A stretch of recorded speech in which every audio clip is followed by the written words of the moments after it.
Прийшли окупанти до нас в Україну, форма новенька, воєнні машини, та трохи поплавився їх інвентар. Байрактар, Байрактар. Російські танкісти сховались в кущі, щоб лаптем посьорбати довбані щі, та трохи у щах перегрівся навар. Байрактар, Байрактар. Приперли зі сходу до нас барани для восстановлення великої страни. Найкращий пастух баранячих отар. Байрактар, Байрактар. Їх доводи всяке озброєння різне, потужні ракети, машини залізні, у нас на всі доводи є коментар. Байрактар, Байрактар. Вони захопити хотіли нас зразу, а ми зачаїли на орків образу з російських бандитів, робить примар. Байрактар, Байрактар. Російська поліція справи заводить, там вбивцю рашистів ніяк не знаходить, хто винен, що в нашому полі глухар. Байрактар, Байрактар. Веде пропаганду кремлівський урод, слова пропаганди ковтає народ, тепер нове слово знає цар. Байрактар. Байрактар. Байрактар. Байрактар.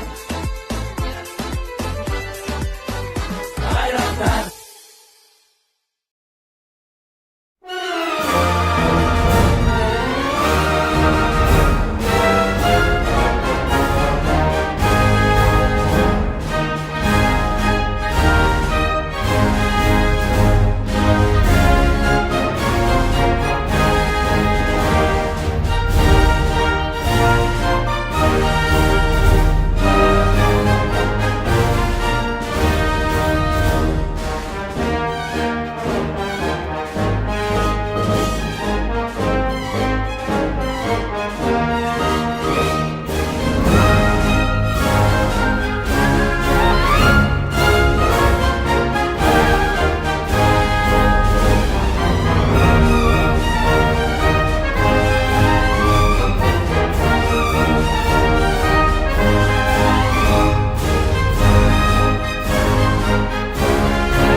Yes. The Leaf Spring Army sends its regards.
Hello, everyone. I'm the Enforcer, and I'm accompanied by Enforcer Matt.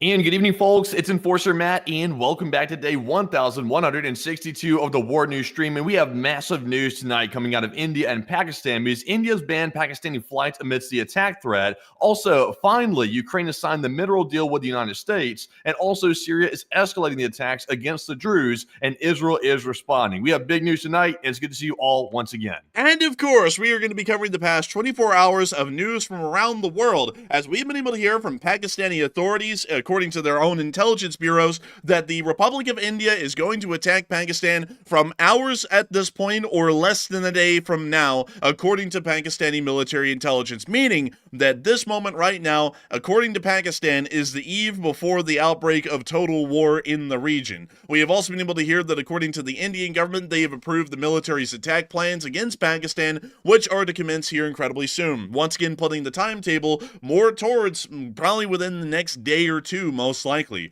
Meanwhile, we've also been able to hear that the Pakistanis have been moving air defense forces into the area near to Islamabad. The military compounds inside of Islamabad that are equivalent to the Pakistani Pentagon have also started to conduct complete electrical blackouts to largely try and obscure themselves from the naked eye. And we've also been able to hear that electronic warfare units have been moved in by the Indian Army into the area of Jammu and Kashmir. Once again, showing us that the war is happening at this point. It is just a matter of it actually commencing. Moving on out of the Indian subcontinent, we have also been able to hear that there's been heavy fighting still in the area just south of Damascus, as heavy fighting has now started to occur throughout the entirety of the southwestern region between Jolani's forces and that of the Druze rebels. The Druze rebels appear to be making some ground and inflicting pretty heavy casualties onto the Jolani forces, but nevertheless we were able to hear of an unfortunate incident where one of the Druze convoys heading to Damascus was ambushed today, and it appears that there may have been some decent losses in the middle of that ambush.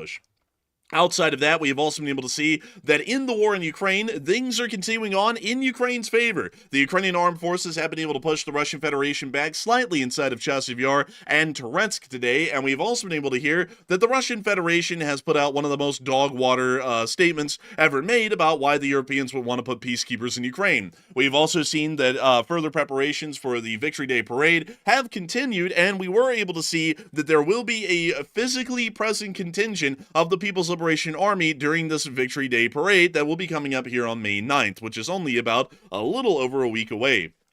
Meanwhile, the Ukrainian armed forces have continued to hold their ground and have inflicted significant damage on the Russian armed forces over the past 24 hours, with an S-400 radar system near to the Saki airfield being directly hit by Ukrainian fire and knocked out of action. It does appear, at least from this point today, that we are watching the countdown, for the large part, at least globally, to the major war that's going to be happening in between Pakistan and India, but we still have some incredibly large news to cover inside of Ukraine and the Middle East as well, as the major event is still counting down to beginning. Nevertheless, we are absolutely happy to, of course, have you all here at this point. And moving on into the major news that we have tonight, we were able to hear that the Pakistani government has stated that according to their information, sources, and intelligence, an attack from the Republic of India is going to most likely be occurring within hours or days. That was according to Pakistani Prime Minister's advisory cabinet to a statement to Al Jazeera, letting us know that this is going to be happening incredibly soon. If the Pakistani government is saying that an attack is going to be occurring within hours or a day from the statement being made, that most likely means that it will most likely be happening most likely about 2 days from now. Of course, I do want to put this out there. If their information and intelligence was so good that it was actually perfect, then the Indians might call off the attack. The Indians will probably still be taking about another 48 hours, which still would be within our original 72-hour window for the start of this war, but nevertheless, we'll most likely see that it opens up with a large amount of ballistic missile strikes in the Pakistan, along with air operations attempting to target and destroy key vital centers for military coordination and command, and also for governmental operations. We were able to hear on the other side that this idea by Pakistan is not unfounded, as the Indian government did taunt heavily today that they had approved a attack plan to start attacking Pakistani targets, according to PBS, and also, I don't know what this meme is down here. It looks like to be from the movie Titanic. It's like taking up most of the screen. But beyond that, we were able to hear that according to PBS, India has approved the plans to attack Pakistani targets, which is letting us know that at this point, all that is really holding up the entire wheel of war from turning is the Indian military. They're most likely still preparing their actions at this moment and still preparing their battle plans for when they actually start to conduct the attacks against the Islamic Republic of Pakistan. We've also been able to see that the Indian government has issued a NOTAM today for all Pakistani aircraft, and we were able to see here that India has issued a NOTAM restricting its airspace to all aircraft registered, operated, or leased by Pakistan, including commercial airlines and military flights, reports India today. The airspace closure will be in effect from April 30th to May 23rd of 2025, so a little bit around 3 weeks to a month. This NOTAM will exist. We have also been able to hear that at the exact same time, force movements are still continuing by both sides in the area of Jammu and Kashmir, as we have been able to hear that electronic warfare units have been mobilized by the Indian Army into the area, as India has relocated an extensive amount of electronic warfare suites to Jammu and Kashmir in preparation of an armed conflict, and they aim to completely dominate the electronic warfare space over Jammu and Kashmir, according to the Free Press Journal. At the exact same time, on the flip side, across the border, we have been able to hear that according to India today, Pakistan has forward-deployed air defense systems, electronic warfare assets, and radar installations in the Sialkot sector, which is just across the border from Jammu and Kashmir. These deployments are aimed at closely monitoring Indian troop movements and enhancing early warning capabilities to detect and respond to any Indian airstrikes, once again showing us that at least as far as the actions of Pakistan are concerned, they are ready at this moment and waiting for the Indian strikes to occur. And from what we're also seeing on the Indian side,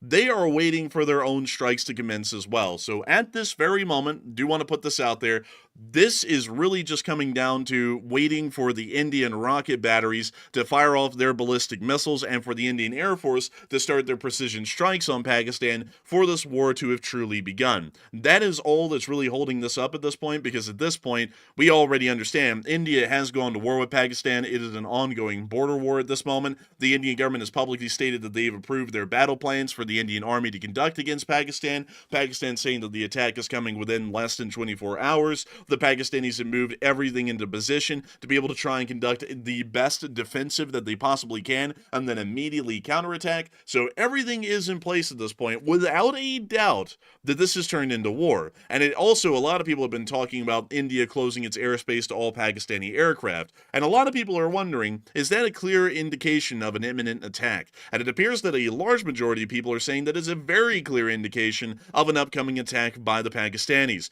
Well, actually by the Indians. Correction there. Others are saying that it seems likely so, maybe, and others are saying that's just retaliatory measures that the Indians are conducting against Pakistan, and some are a little bit unsure and undecided. But Matthew, what are people thinking about this, and what are you thinking about it as well?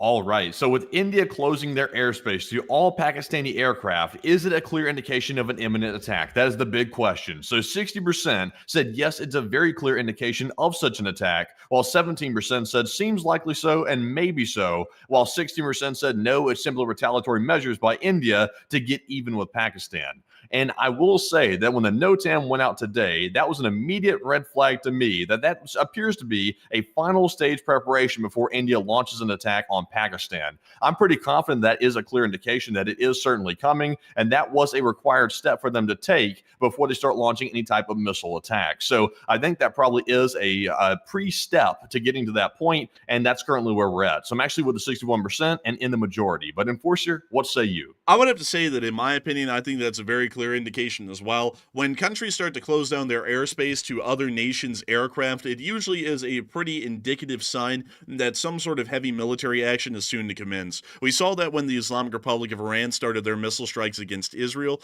and we did not see that when Israel struck Iran, because that was a little bit of a surprise for the Iranians.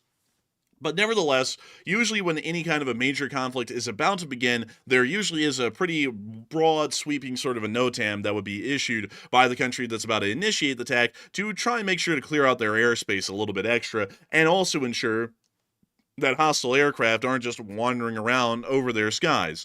But another thing that I've seen some people saying, and this has been a very interesting question here, and one that a lot of people really wouldn't know the answer to, and to quickly scroll back up and find it, and I hope I can, or I'll just have to paraphrase it here.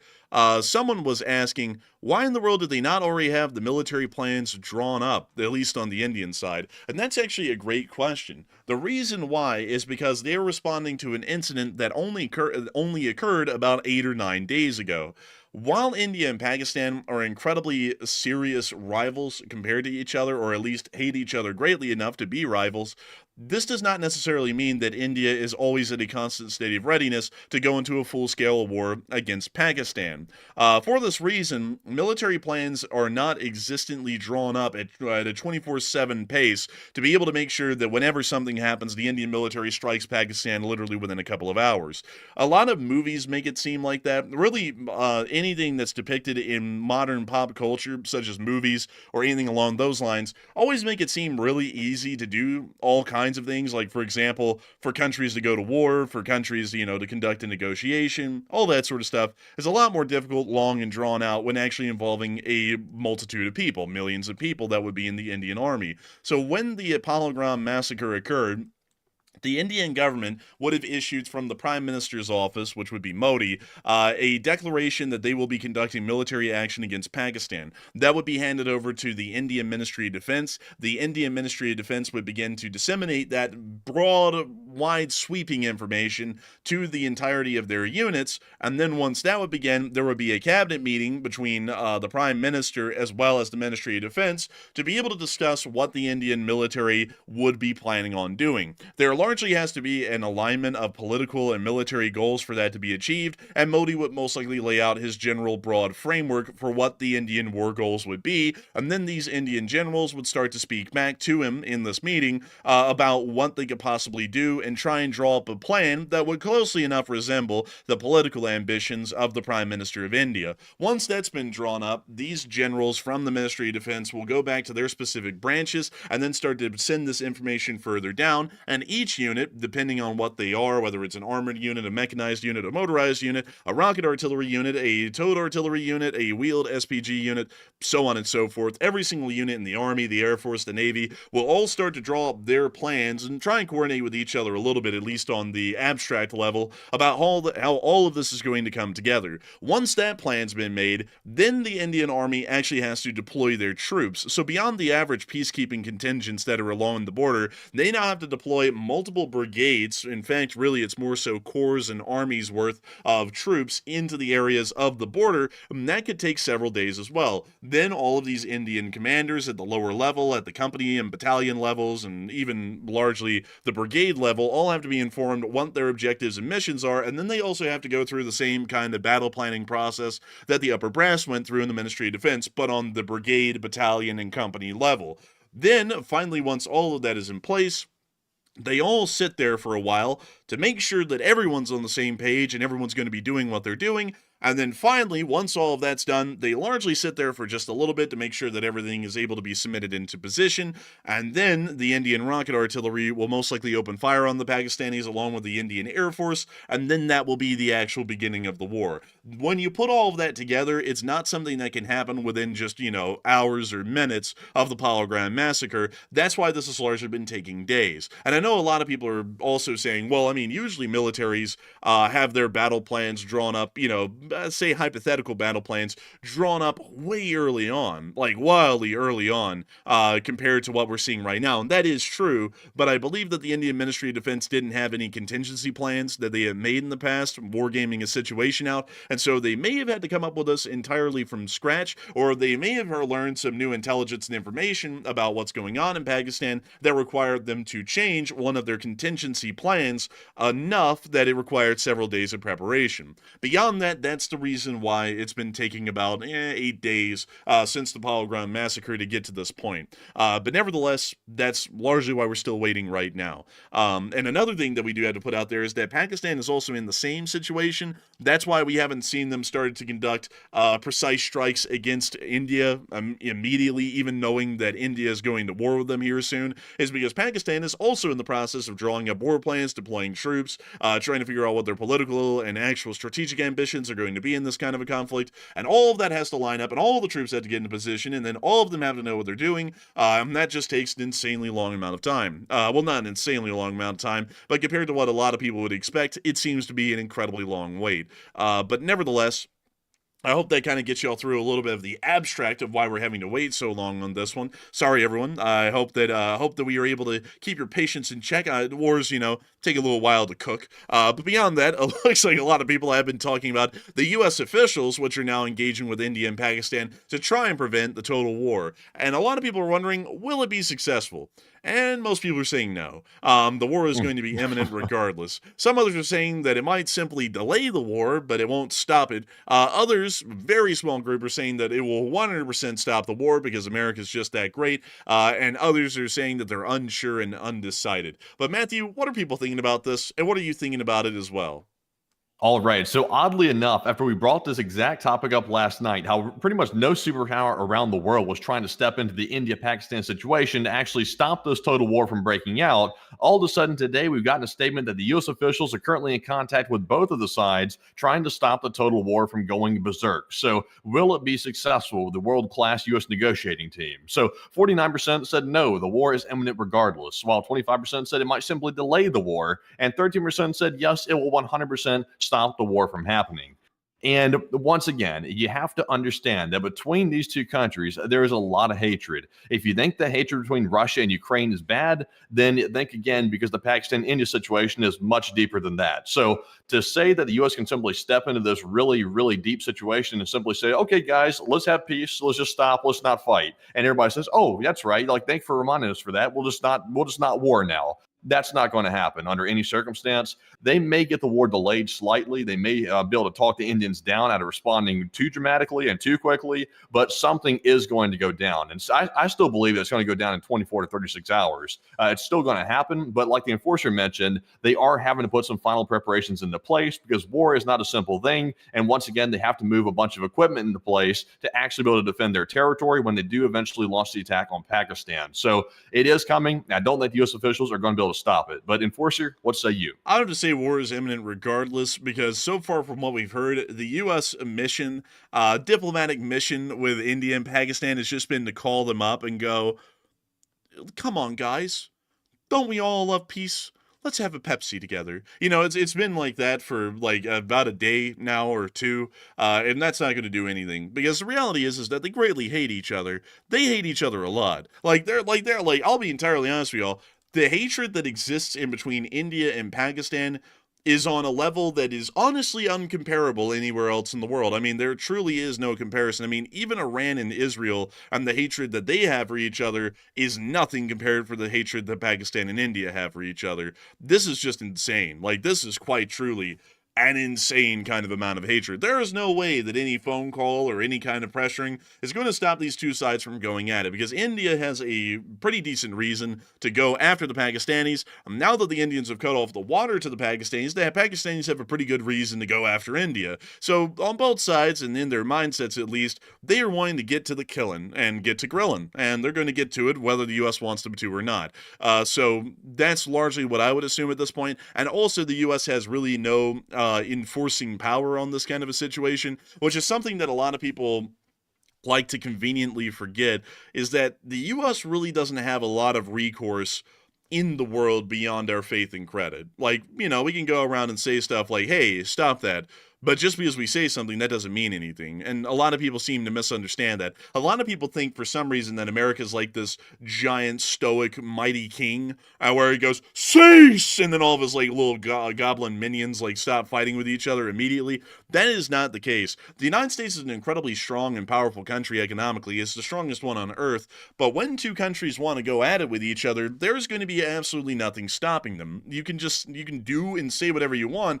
A war will happen if the situation was mismanaged. And this situation was heavily mismanaged by Pakistan, you know, sponsoring and supporting an attack at Polygram. So with that in mind, this is going to be a war that happens. It's kind of like saying the U.S. could have stopped World War I from happening, like the shooting war from happening at all, because when Archduke Franz Ferdinand was killed, we could have just called up Austria-Hungary and gone, hey, don't beat up on them Serbs. And then they would have just gone, oh, okay, and then the whole war would have been avoided. That's just not how it works. They would have gone to war anyways. World War I would have happened no matter what. If the Archduke was killed in Austria, that would have happened either way. The only thing that we could have done is we could have gotten involved earlier and kind of changed the course of events to be a lot more favorable for the Allied powers earlier on, but beyond that, there isn't really much that we could have really done, and this is a very similar kind of a situation.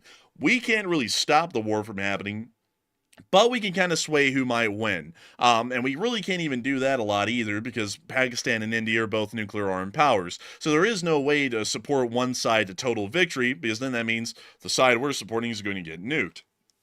So I will say this though, Enforcer, at least they tried, because we were griping about that last night. We were saying, why is no superpower anywhere in the world not stepping into the situation and at least making an attempt to stop two nuclear armed powers from going to war with one another? The U.S. was a little bit late, we will say that, but they did eventually step in today. And even though their efforts probably won't be successful, at least there is some type of effort being made to at least try to mediate the situation, because at least when talking is going on, there's a higher chance that maybe someone will back down, but I just don't think they will personally. I think they're going at it. And even though the efforts are noble, I guess you could say, it probably won't be fruitful. It probably won't be fruitful either way, like you're saying. But I would have to agree. And of course, we got someone in here saying, Pakistan had nothing to do with the Polygram attack. Don't say stuff you don't know nothing about. Well, it's my job to say stuff I know about. I mean, it's the news. And also, they were behind it. You know, it's not anything that's really unknown at this point. Even the Pakistani government hasn't really come out and said, no, we weren't behind that. They pretty much were like, oh crap, we got caught. That was almost the Pakistani government's response to this. It wasn't, we didn't do that. It was just, oh no, now they're going to come get us. That was their response. So that lets us know that they did it. Because if they were a country like Ukraine, where the Russians say, oh, they're killing guerrillians in the Donbass, and the Ukrainians went, no, we aren't. What the hell are you talking about? Then we would go, well, maybe they aren't. But even Pakistan really didn't even deny the attack. They were like, oh, well, maybe we were behind that a little bit. And so that's why we know that they were largely behind it. But anyways, moving on from that. It does appear that the war is going to be imminent regardless. I don't really think anyone can step in. We can try and steer the direction of it. And considering that China is openly supporting the Islamic Republic of Pakistan, I have a feeling that America should naturally support the Republic of India instead.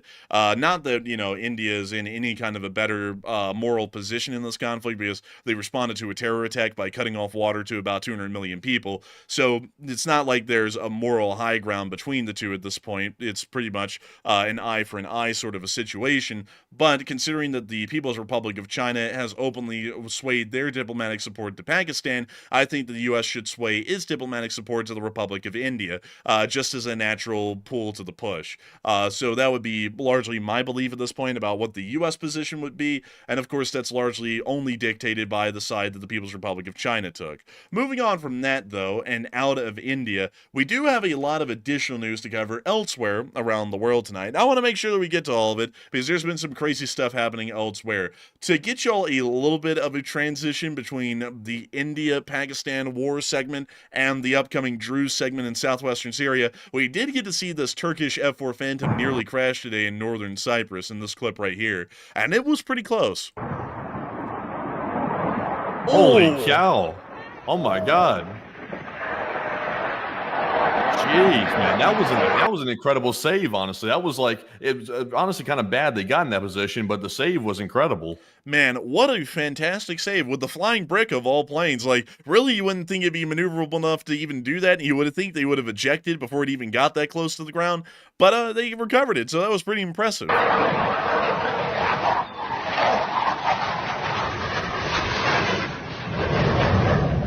Honestly, it's kind of like symbolic of the way the Turks handle everything. It's always about to hit the ground right at the last second, but somehow they pull out of the nosedive or they pull out of the stall, one or the other. Man, I would say it's almost like that every time with India. India does what India does. Turkey, well, I'm sorry, I just said the wrong country. Turkey does Turkey things. Oh, whoopsie daisy. My mind's still on India. But we can see here the thing taking a nice sharp right turn. I'm sure we'll see an Indian plane doing that at some point as well. Probably not actually pulling up, though. Probably smashing. I'm not going to lie, man. The amount of countries that I'm having to memorize and talk about every single night at this point is giving me a slight headache just about every single night. Because it just used to be, remember, folks, when life was simple and it was just the Ukraine war? Like, that was a very simple time for me because I only had to say the state of Ukraine, the Russian Federation, and then some Western country here and there sometimes.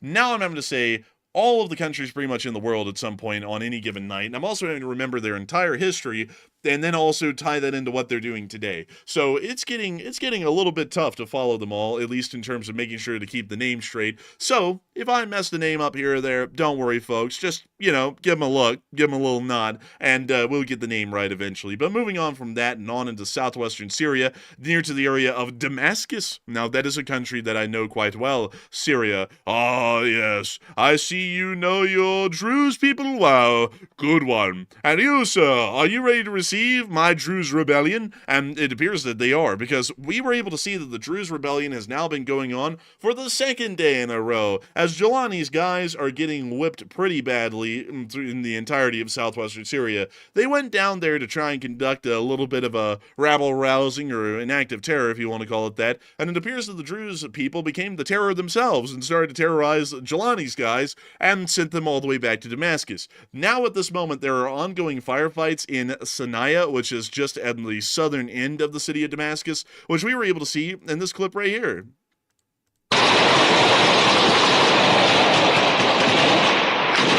It's just hell out here. سحب الجثة ولا لا؟ سحب الجثة ولا لا؟ بعدها بالأرض. بالأرض. لا تخلي يسحبها لا تخلي يسحب لا تخلي يسحب دير باله. Look at all the stored beetle. That's impressive. Man, that beetle. Let's see here. Let me see. Dude, that beetle is actually classic right there, really. That is classic. Also, I think somebody's shooting down the street. Yeah, I think someone is actually. لا تخلي يسحب دير باله. Yeah, I think so. Oh, a little bit of crossfire going down the streets.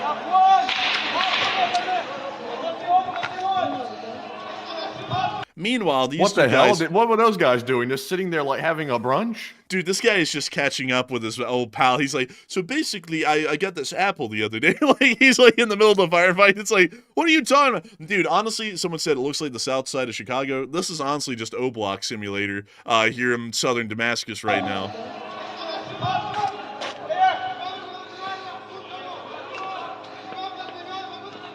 We see this guy making a run for it, but that was the end. Honestly, when you see these videos like this right here, I can't help every time I watch it. The people all just wearing plain clothes, like running around. There's no way to tell really who is who. It's just people jumping in and out of the firefight, and you're like, are those the Druze? Are they the bad guys? Like, who the hell are these people even? I'm not even sure if the people fighting really know who they are. I think it's like sort of like taking a good guess at it.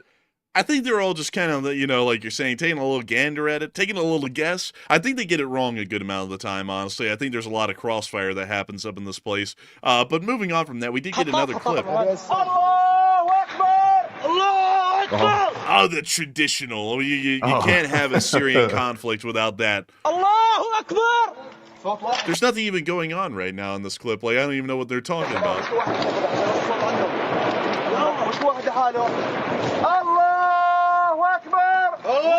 You see, if you don't yell that when you're in the middle of a firefight, you might have the element called stealth if you don't start yelling that at the top of your lungs, and you might be able to get the drop on the enemy. But I guarantee you the enemy will have the drop on them for screaming. Dude, like every single time, dude, honestly, man, the best way to win a firefight in the Middle East is if you're walking down an empty street, just be like, wait a minute, shush, everyone, shush. Shush, be quiet, everyone. Let's listen. Allah Akbar. Okay, they're here. Like, just like, okay, they're here. The guaranteed here. Oh, hey, that's them. They're down the street. I forgot. Open fire. Like, it's like, man, it's like just start sending everything down the street. They're down there. I don't know why they, like, honestly, man, there's never any commands being issued like you would hear in a Ukrainian unit, like, go down the trench, toss a grenade in, there's a guy here. Or even, like, in any other conflict that we've ever seen. Every single time in Syria, it's literally just yelling that the whole firefight. And it's like, I think that's why there's a lot of casualties and confusion, is because there's never any orders being issued. It's just screaming for the hell of it. But anyways, let's get back into the clip. Also, why in the world are you trying to turn it into like almost like a thing like, hey, Costco? You know, it's like, why in the world are they turning it into like that? Like, they're almost making it like a baseball field chant. So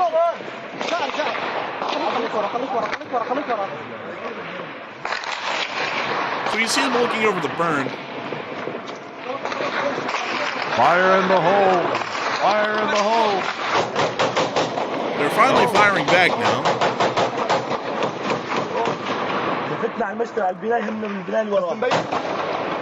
That dude is dressed up over there like he's about to go romping through Japan as a samurai or something, or a ninja.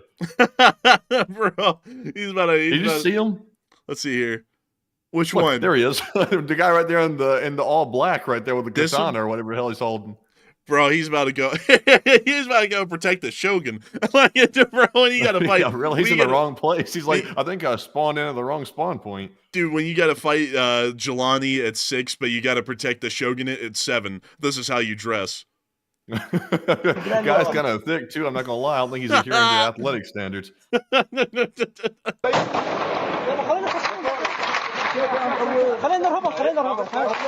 Man, imagine a war happening in a place like Alabama, dude, and it was like this, dude. You just hear, roll tide, and then you hear like 5 other people yell, roll tide, and then it just keep like going into a firefight.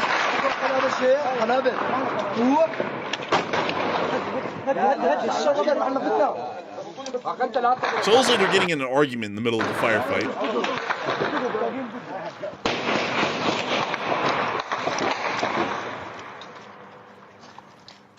Apparently, the cameraman doesn't dive. He's just going right into the line of fire and not getting hit. Dude, imagine if there was like a contingent of Buc-ee's workers in a hypothetical war like this in Alabama. Dude, imagine them, man. Instead of like yelling "roll tide" or anything, they'd yell "brisket on the board." Bam, bam, bam, bam. You know, it's like it's something like that. Damn, brisket on the board and lead in the sky.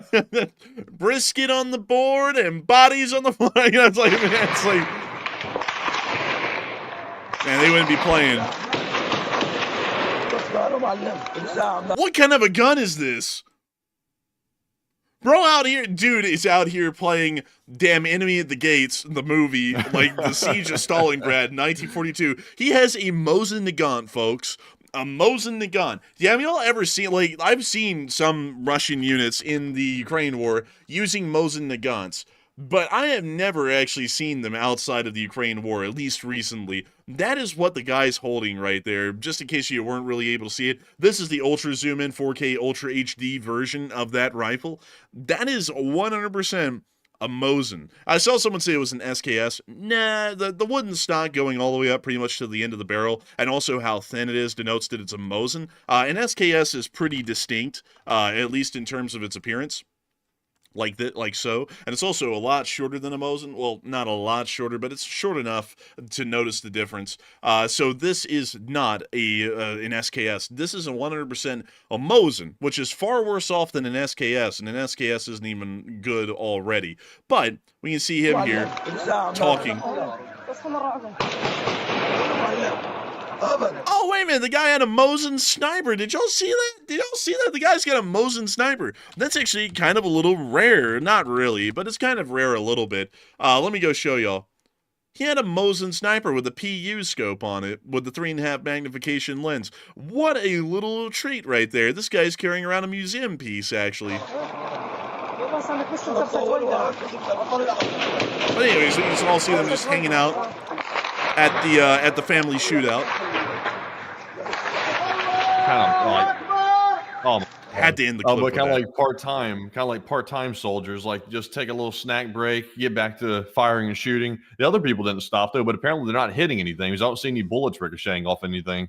Yeah, me either. I'm not really seeing that. I like, though, man, when they pan the camera back, there's just like a whole gang of folks back here, like smoking cigarettes, talking to each other on a little bench. You know, they're just having a time. They're vibing. You know, it's like a redneck family gathering out here in the middle of a firefight in the middle of the city. Honestly, kind of interesting. I don't know if I vibe with that or not. But meanwhile, in another lackadaisical trip that the Druze were taking up towards Damascus, they did unfortunately get ambushed by Jolani's guys. So while the other groups were fighting in the area of Sanaya, we were able to see Jolani's guys here in this clip, no better for wear, conducting an ambush on that convoy, which we can see in this clip.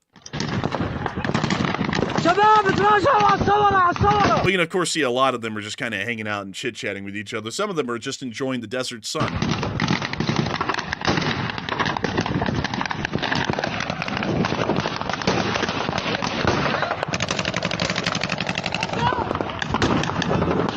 Could you imagine if they were able to put that fire on target of that much rapid rate of a fire? That would be horrific if they're actually able to aim. Man, it's a shame that none of them can't. It's honestly, it's honestly a bit of a shame. Wasted, man. They have all that ammo, mag dumping like crazy, and they can't even hit the broadside of a barn.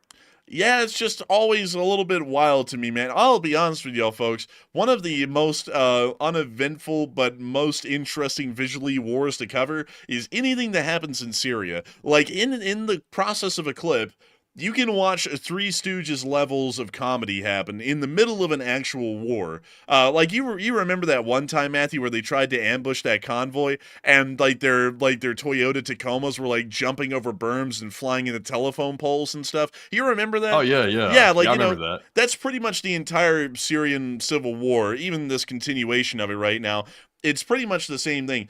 It's wildly fun to watch. Like, you know, as far as a news coverage standpoint, it's actually very entertaining. But beyond that, the actual tactical side of how they're fighting these battles is just so bad, literally anyone could outdo them. I mean, really, like, any group could outdo them. Hell, the Russian army looks like elite-tier operators when put up against anyone in Syria. And that is pretty sad, because they actually do pretty poorly, even against Ukraine, which, once again, Ukraine, put up against a Western country, would, get the floor wiped against it.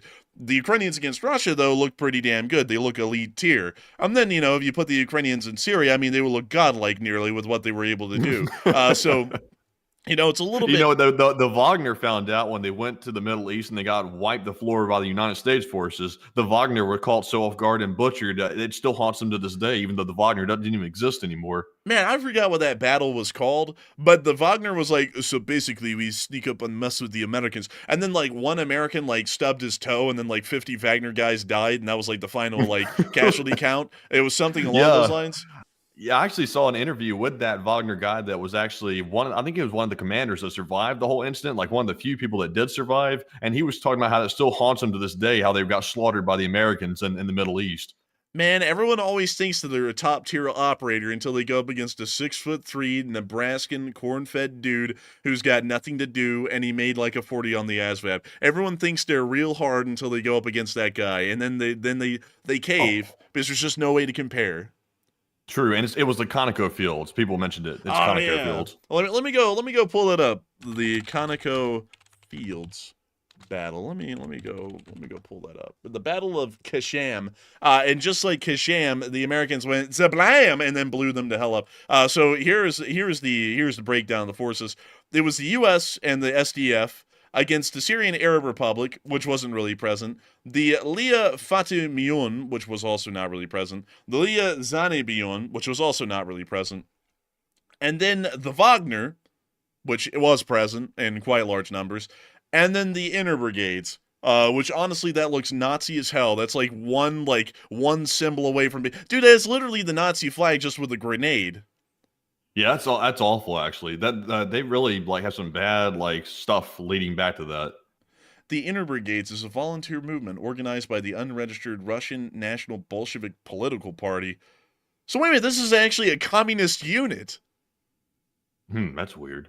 And they're using Nazi symbology. Honestly, they're a little confused. But they don't have the spirit either, because there were 500 Syrian and Russian troops present. There were only 40 Americans present at this battle, mind you, and no SDF troops. And here was the casualty report. None. And then one SDF fighter was wounded. I don't know where he was because he wasn't listed in the actual strength numbers, but, he got wounded. As a result of that, the U.S. claims that approximately 100 to 200 Wagner guys were killed. The Syrians claim that only 55 were killed, and the Russians claim that about 80 to 100 were killed, so even they reported that the losses were a lot worse than what the Syrians were claiming. So once again, the only time that the Russians really went up against the United States, they got greased, and quite badly. And what's even crazier, folks, this is something I get a laugh out of, is that in Russia, when the Wagner existed, the Wagner group was actually considered better than the Russian army. They were considered SEAL Team 6 or something compared to the regular Russian army.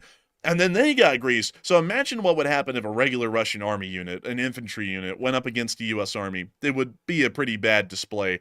But beyond that, a lot of people have been talking about that whole little situation that's going on in Syria right now with all those little folks having fun out there, south of Damascus. And a lot of people are talking about the Israelis, Israel conducted airstrikes on Syria to warn against more Druze attacks. Unfortunately, I didn't have video or picture evidence of that today. But a lot of people are wondering, will Syria back off? Or more so, will Jolani back off? And it looks like many are saying that he will not, and Syria will only keep digging itself deeper until the Israelis get completely involved. Others are saying that the Syrians will heed the warning, and some are saying it's a 50-50 chance, a bit of a 50-50 split. But Matthew, what are people thinking about it, and what are you thinking about it as well? All right, so will the Syrians back off after they decided to pick on the Druze people, which are, of course, backed by Israel, which is a very powerful country that Syria probably shouldn't be messing with by any measure? So 47% said no, Syria will keep going deeper and attacking the Druze, while 22% said it seems like a 50-50 chance that they'll back off, and 21% said yes, Syria will heed the warning and leave the Druze alone. And honestly, I'm actually with the 22%. I think it's a 50-50 chance because Syria went down there to, I believe, harass and also terrorize the Druze people. For whatever reason, they decided to go down there and start doing that. So they're really not super invested in it. So I think they might actually decide to back off, realizing now that their bullying tactics aren't going to work. And then now Israel, the big brother, is showing up, and they're going to put the whooping on the Syrian forces. And Jolani's goons are certainly not what you'd call top-tier operators. So I think they might decide to back off and save the guys that they sent down there. So that's my assumption, and I'm with the 22%. But Enforcer, what say you? I have a feeling that there's a 50-50 chance I would have to be with a 22% as well. Jolani is a fairly radical and also a pretty brutal dictator of the HTS-controlled area of Syria at this point. But considering that the Israelis easily have the option of going in and practically wiping them out, like we've seen with Hezbollah and Hamas, this might lead him to back off a little bit because he really doesn't have any friends anywhere. The Russians really aren't friends with him, the Iranians really aren't friends with him, and nobody in the West is a friend with him at this point. So he really has no one to lean on and back up, lean on for support at this point. So he may try and heed the warning, but at the same time, he may also be radical enough that he doesn't, and then the Israelis get fully involved beyond just some limited airstrikes. So it's a little bit of a tough one to say. I'd have to go with the 22% and say it was a 50-50 as well. But moving on out of the Middle East in general, and on up towards Ukraine, we have had quite an interesting and splendiferous amount of news that has come out of Ukraine today. Quite a large amount, mind you. But before we get on into that, I do want to make sure to take a quick little moment to address a couple of questions before we dig right on into the second segment of the stream, which is all about that Ukraine war news and what's going on over there. But Matthew, what do we got? All right, so jumping into our first Super Chat segment of the night, we have our first one here, which goes to Danny B, a longtime channel legend, and Danny put in a very generous $50 donation. Hey! And also, Danny, I don't think I saw you in the live chat last night, but happy late birthday to you, because yesterday was Danny's birthday, and thank you very much for that support once again. And Danny said, "Good evening, Enforcers. Chef Danny here, and sorry I left early last night after work. I went to bed and wasn't feeling well at all, but I heard I got a shout out, and for my thanks, guys, I do appreciate the LSA." Hey, and a happy birthday. A happy birthday to you again, Danny B. And we did give you a massive shout out last night. I hate that you weren't on to hear it, though. And also, I believe it was, let's see, who was the one who pointed it out, Matthew? I think it was Marion Deemer, possibly. I think so. But it was pointed out by a viewer last night. We actually did not know. But I do have to give you a huge happy birthday, Danny B, and I got to thank you massively for the support and appreciating the shout out, because we are always happy to celebrate birthdays of big folks, legends, and old guards of the Lee Spring Army through and through. And so I got to thank you so much for being here with us tonight, and also, I hate to hear that you weren't really feeling that well in your birthday. That would not be first for me. I've actually usually been feeling not the best on a good amount of my birthdays, at least over the past few years. I'm always like on the verge of getting sick, or I'm kind of sick when my birthdays come around. But that is still great to hear that you did have another birthday, and hopefully you'll have many more, and hopefully we'll be around to celebrate them with you here on air. But still, a huge thanks to you so much once again. I hope that does address that incredibly well, or at least the best I can, Danny B. And also, with that, we are going to be moving on to the next one. But of course, long live the Lee Spring Army, and thank you for giving us a appearance of the great chef of the Lee Spring Army. And Matthew, we are on to that next one.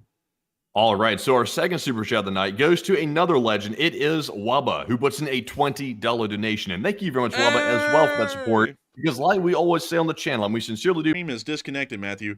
What is going on here? What is going on? I don't know what's going on. Oh, and it's reconnected. Sorry, everyone. A little bit of a lag alert there. For some reason, OBS just crapped itself. Have no idea why. But restarting that super chat, I do thank you so much, Wubba, for the taco and coffee fund.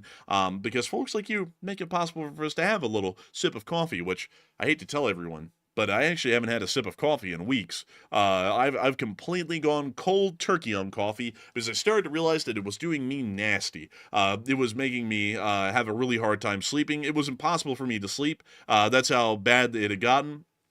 I was having like headaches throughout the day. I was feeling absolutely terrible, so I stopped drinking coffee. And it's actually ended up doing me a good bit better. But tacos, now we can put that towards taco funds because tacos are good. Tacos are always good. We kind of had a taco of a sort today, which was really Mediterranean food, but it was in a pita. And you know, when you roll that pita up, it kind of looks a little bit like a taco, so maybe technically a taco, but that's a bit of a stretch. But I do thank you massively for the support and helping this channel to keep on running because you're making it possible for us to have plenty of tacos and just a smidging of coffee here and there. But still, thank you so much once again. I hope that has addressed that incredibly well, Wubba, because you are an old guard and a legend of the stream, and you've been here for years at this point. I gotta thank everyone massively, including you, Wubba, who supports the channel, because absolutely nobody has to support the channel. Not a single soul. This channel has been really designed and geared for years at this point to where people can get on and watch this stream ad-free and sponsor-free and not have to worry about giving a single cent to the show.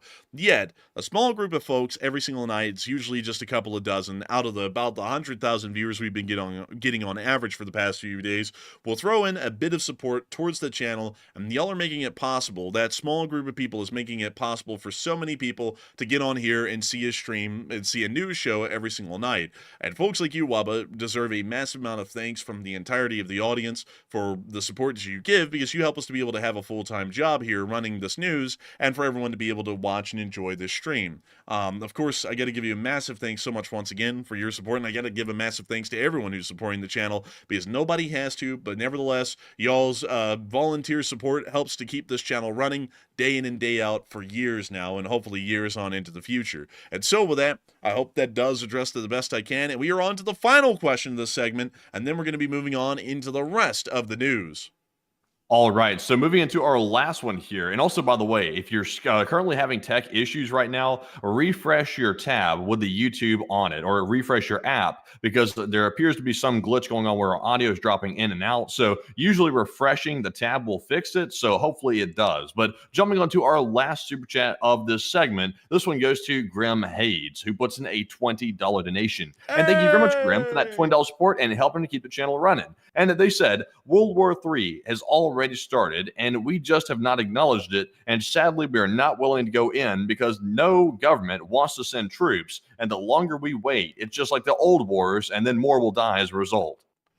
I gotta thank you for the support, and that kind of is sort of true, not necessarily. I would say the World War is still a little ways away, because the thing about a world war is that it's not just multiple wars happening around the world all at the same time. What really makes the mark for a world war is that it's one side of the world against the other. In World War I and World War II, it really wasn't, you know, there was a war in Europe, and then a war in Asia, and then a war in Africa, and a war in South America, and they were all entirely separate. All of them were unified in their purpose, in which it was the Allied powers were fighting the Axis powers across the entirety of the world. And that's really what made it into a world war. So as far as what we're seeing right now, this is still the lead up to World War by all means, because we've not seen a united front made on both sides to where this is a truly global conflict spanning across continents and only consists of two sides. Right now, there are two sides to each conflict, of course, but those are completely separate from each other in the world in different instances.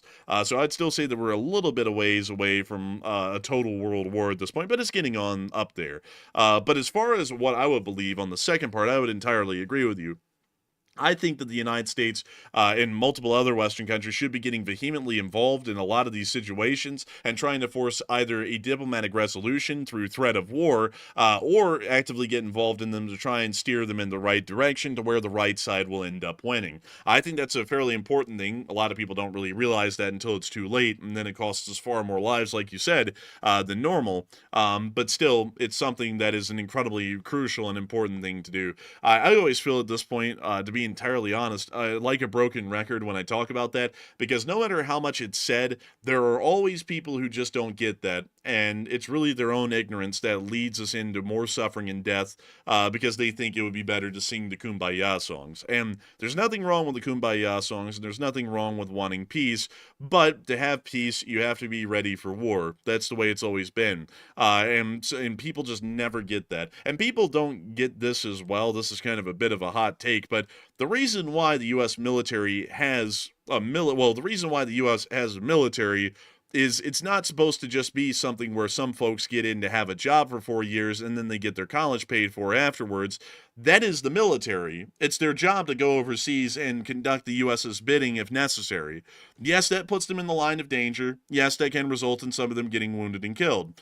But that's the job. That's what they signed up to do. That's what the military exists for. So we can't sit there and always say, well, we can't do this because these guys in the military might get wounded and killed.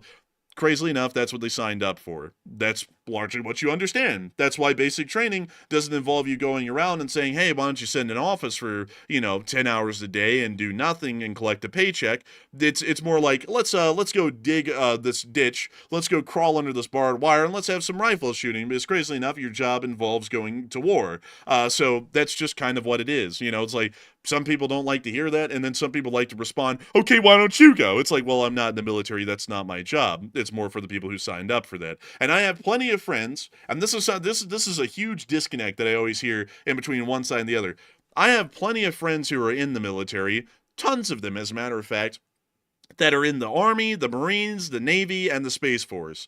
And all the time, I always hear the ones in the Marines, they are ready to go. They say, we hope that a war starts because we would like to go over there and actually get in one.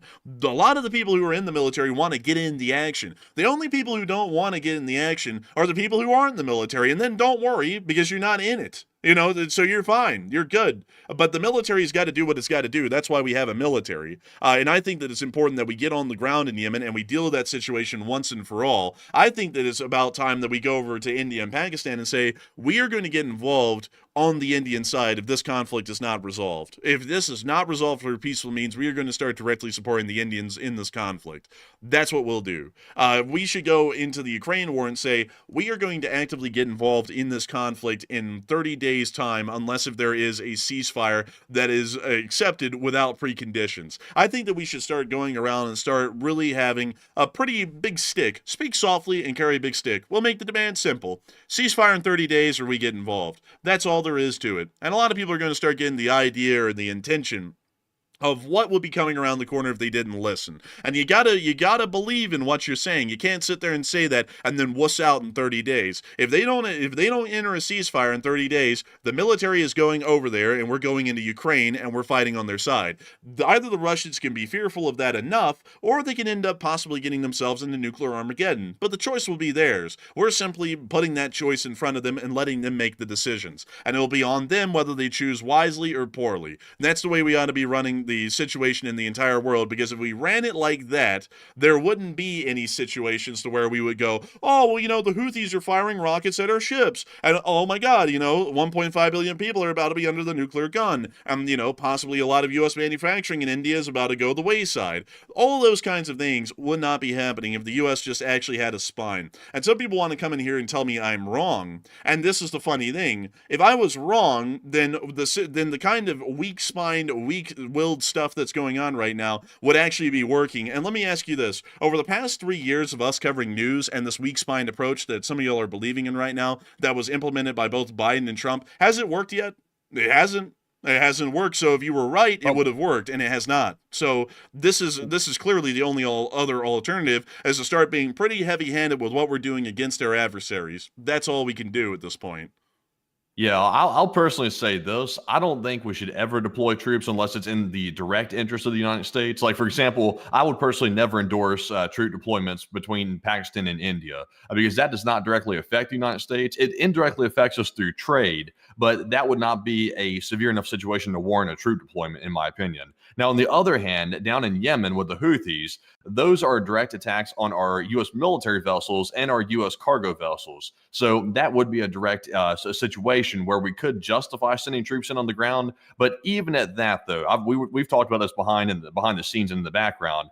The American public is not hot at all about the idea of deploying troops in the Middle East at all, under pretty much any circumstance, mainly because of the trauma of the last couple of decades. We've had troops deployed in Afghanistan and other places, and it's been what's known as a forever war, and people don't want to repeat that. But at the same time, though, I am of the belief that we can't get so scared of deploying troops that we avoid deploying them anywhere where they might be actually required, because the Houthis are not being handled properly just by the airstrikes. The Houthis are still firing at our vessels, and we're now losing tons of Reaper drones and tons of, well, not tons of F-18s, but we're losing a couple of them. And it's getting really pricey. So my question is, how long is that going to go on before we decide we need to send troops in Yemen to properly deal with the Houthis and end that threat once and for all? Which eventually it probably will happen, but it's just a question of how far down the road are we going to let this escalate before we actually do it. I would have to agree. But the thing, though, with India is the reason why I'm saying that we would have to get directly involved is because of the one. This would be a while to explain. This is a bit of an abstract thing, but the One Belt One Road program thing with China and the sphere of influence they're trying to build around the Indian Ocean. The Indians are going to be our only chance to be right in the smack dab middle of it, to where we can threaten the entire thing if a conventional war was to break out. So it's incredibly important that we secure our interest with India for those long-term reasons in the future. Right now, India and Pakistan have no direct correlation to the United States in any way, shape, or form, like the war in Ukraine or the Houthis do, but in an abstract, long-term picture sort of a way, India actually does. And that's why I would say that we need to get involved on the Indian side and largely try and resolve the conflict. Because once again, I'm not saying, and this is where a lot of people are misunderstanding, I think Matthew also misunderstood this as well, I'm not saying let's just send in U.S. troops into India to go fight their war. Not at all. What I'm saying is that Pakistan needs to get into a negotiating table with the Indians and possibly give them some kind of concessions for the Polygram attack.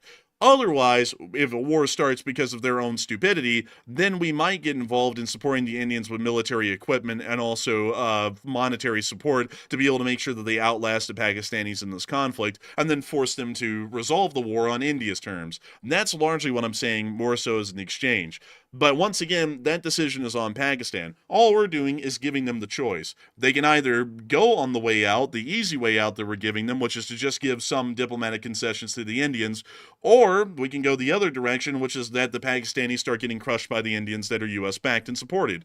That's the option that we're giving them. And it's up to them whether they take the smart option or not. That wouldn't be on the U.S. Like, what is the U.S. doing at that point? Because Pakistan had a choice. Are we saying that because countries pick poor choices, we have to be weak spine and just let them pick those poor decisions that are against our interests and just let it slide? I would say no, because we've kept doing that for years now, where we've done it under Biden, we've done it under Trump now, and it's not producing anything beneficial. It just keeps on putting America into a deeper and wider ditch than it was in just about a year ago. The idea is good. The idea is good, but I think the problem is, though, is even though we're a very large military power and we're a very, very, very good at projecting power, we don't want to stretch ourselves too thin, because we're dealing with potentially a NATO response in Europe if Russia decides to attack the Baltics. We're dealing with potentially a response in the South China Sea if China decides to start attacking anywhere near the Philippines or Taiwan. We're also dealing with the Iran-Israel situation. We might need to deal with that. So we've got a lot of really big things going on at once. And there's still the problem with the cartel right on our border. So we don't want to get into fights that are necessarily not exactly what you'd call direct, in my opinion, between Pakistan and India. If they go to war, that would be awful. And it looks like they're heading that way, and they're probably going to be there in just a day or two. And of course, we have a duty to try to stop it, at least try to mediate it, because they are nuclear armed powers. But ultimately, though, if they decide to go to war, that will be ultimately that region's problem. And unless it starts expanding beyond the region, then they're just going to have to duke it out, and we're going to have to see how it goes, basically. Yeah, I mean that's true, but still, I guess we'll have to agree to disagree on that one. But still, it's a pretty pressing topic at this point. But I still thank you so much for the support and helping this channel to keep on running, because it is folks like you who help to make this thing possible, and it is look like it's getting closer and closer to that Second World War that'll eventually, well, Third World War that'll be happening eventually in the future. But still, hopefully, we'll see that there is some way to resolve it. But I'll be entirely honest, just because of the weakness of the U.S. position on foreign policy, both in the prior administration and the current one, I don't really think there will be a positive outlook for the future in that kind of an aim. It's not going to go well. And another thing that I think is just always showing that, at least in my opinion, is that the prior administration ignored everything. The current administration is so scared of conflict that we act like even in situations where conflict has to happen, we would rather talk instead. And that is something that's just getting incredibly weak, because it's like with Iran, why are we talking to them? Why are we talking to them at all? Like, they clearly are developing a nuclear weapon. There should be no talks involved in that at all. We should say they're going to denuclearize completely, or we're going to start bombing you. And then we'll most likely get involved on the ground as well. Then the choice is theirs. They can either denuclearize or they can get invaded. That's the choice on them. If they end up choosing that they don't want to denuclearize, well, that's unfortunate that we have to send in the military, but we have to do what we have to do. If we don't, we're going to end up in a pretty bad situation. And if we're not going to let Iran get a nuclear weapon, when does it end? Is Uganda going to get a nuclear weapon? Is Brazil going to be nuclear armed? Is Mexico going to be nuclear armed? Where does that end? If we keep on setting a precedent to where anyone and everyone can develop and field a nuclear weapon, including Iran, which is probably the worst case scenario that we could imagine for any country in the world currently becoming a new nuclear power against the United States, where would that end? It does not end at that point, because you made the point clear that even the most dead-on adversarial country of the United States, a country that hates us more than really any other, can field and develop a nuclear weapon and will do nothing to stop them. That literally means that any other country in between liking us and hating us that much has a pretty decent blank check to creating their own nuclear weapons. So, that's just getting ridiculous at this point. That's like, we need to talk that out with them. This needs to be a clear line, sort of an ultimatum. They either get rid of the nuclear weapons development programs and they allow in the nuclear inspectors, or we start getting to war with them and denuclearizing them forcefully. And that's how it works. But anyways, moving on from that, I hope that does address that well. Matthew, was that our last super chat of this segment? It was. It was indeed. And it's time for us to move on to the remainder of the news. Man, moving on into Moscow, we have been able to hear some fairly interesting things. Actually, crazy things. Stupid things, as a matter of fact. We were able to hear that a North Korean general today stated that the liberation of the Kursk region was a triumph of pure evil. A triumph over evil, or more so a triumph of pure evil, because North Korea is about the most evil country that there is. But here is the statement by that North Korean general right here. 역사적인 새로운 장으로 됩니다. Победоносное завершение операции Squid по Game. освобождению районов Курской области является победой справедливости над чистым злом.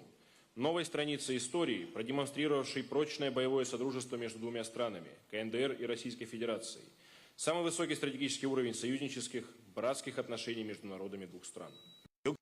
I gotta say, Matthew, it did give some Squid Game vibes. But Matthew, the North Korean Squid Game is very different than the South Korean one, because you know what the first game was in the North Korean Squid Game? What's that? Inform on your neighbors. Oh, that's a classic right there. Honestly, the entire North Korean country seems like it's just a big Squid Game. There is no like a dedicated island for it. The whole country is it. Man, I like how this guy's uniform still looks too big for his emaciated body underneath. Like even the generals in North Korea don't get enough food, so this guy even looks famished. Honestly, they're really like following into that like whole ideology of keep them hungry for more, and they'll fight harder. Man, honestly, man, like fighters, like boxers are always like, man, he's hungry. It's like, bro, watch out. All of North Korea is hungry. Like, it's like this, man. No, they're like, starving, man. You hadn't seen a starving one yet. Man, I'm telling you, dude, they haven't seen a starving one yet. Dude, a North Korean could go and, like, throw down in the ring. Honestly, I think they'd end up eating their opponent from starvation. But anyways, moving on from that, we also got to hear of a brain-dead Russian take by Shoigu, because Shoigu stated today that Europe wants to seize Western Ukraine under the guise of introducing peacekeeping troops. Now, that is a stupid one. What? Well, I had to, like, let that soak in for a minute. That is the dumbest thing I've ever heard. Man, let that sink in. But beyond that, there was supposed to be like a little bit of a pun in that with how I said it and everything. Maybe that one, but anyways, it's still a little bit of a crazy statement here. See, the West wants to seize Ukraine on the guise of peacekeeping troops. So why would Ukraine ever accept that? Like, that would make no sense if that was real. Why would Ukraine ever accept just, dissolving itself and then being controlled by Europe? Like what country would that be? Because Europe isn't a country, it's dozens of countries. So what does that mean? Ukraine just becomes EU land? Is that like their version of federal land inside of Europe? I don't know. But that was a pretty stupid one by Shoigu. Pretty brain dead right there. Also, why would Europe arm the country that they're trying to invade by taking it over? That would make no sense. They're arming the people they're trying to invade. That'd be like Russia sending weapons to the Ukrainian military and then trying to take it over. Man, that kind of honestly is about the same thing. It makes no sense at all. Truly a brain-dead take. Shoigu's brain was boiled after the Wagner coup in 2023. But moving on from that... ever since that crypto bro took his spot and took his spot of actually being a military general, he's been, I think, cooked. Dude, Shoigu has about as stupid takes these days as Tucker Carlson, man. Like, it's getting on up there. And Tucker Carlson's out there, man, right now going... Zelenskyy has a house in every country. You know, it's like, what the hell is he talking about? Like, this guy's lost it. But anyways, moving on from that, we also were able to see that this year, there will be tanks present in the Victory Day Parade. Shocker! I actually didn't expect that one, because last year they didn't have any. But there were some tanks. They got to see the wheeled SPGs. We've only seen a handful of those in Ukraine, and funnily enough, only the handful that we've seen have only been destroyed, so these didn't really bode too well.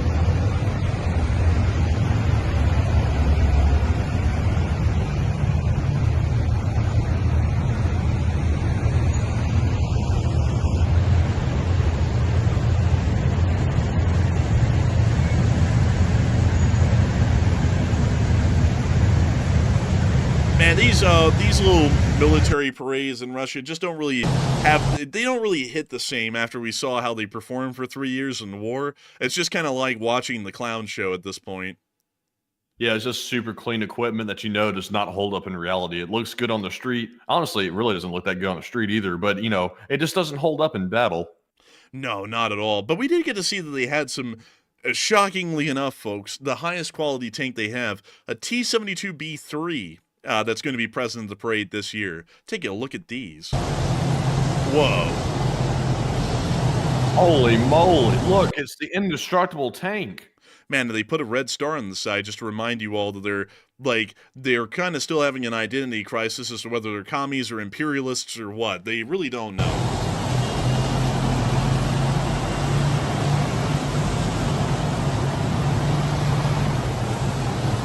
Cruising down the street in my 72, cracking them horse.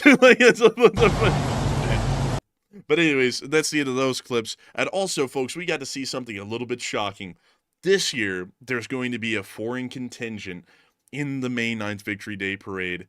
And y'all aren't going to believe it. It's the People Liberation Army. Let's go. Look at this.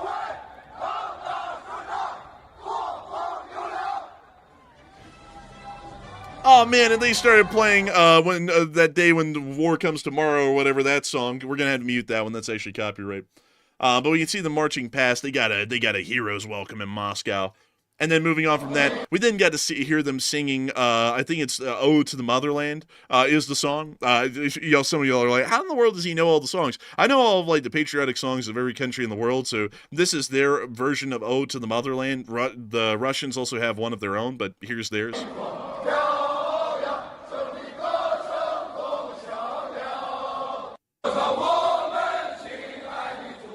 Man, it's so patriotic.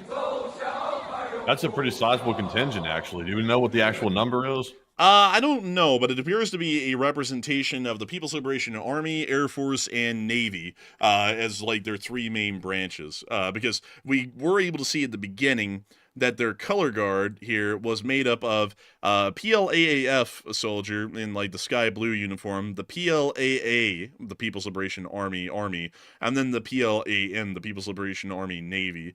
They have the exact, what's interesting about China is that they actually have the exact same dress uniform for every branch. The only thing different is the color of the uniform.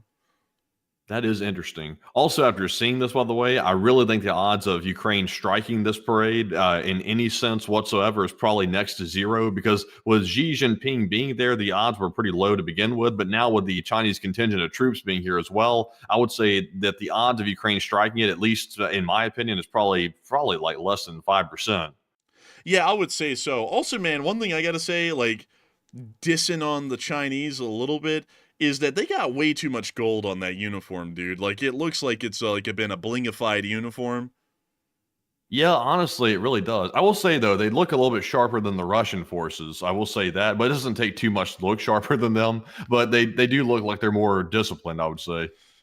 Honestly, man, I think that discipline only exists on the parade square. I think that's where it only exists because I have a lot of doubts about the actual efficacy of the PLA, considering it's mostly a politically driven organization and not an efficiency-driven one.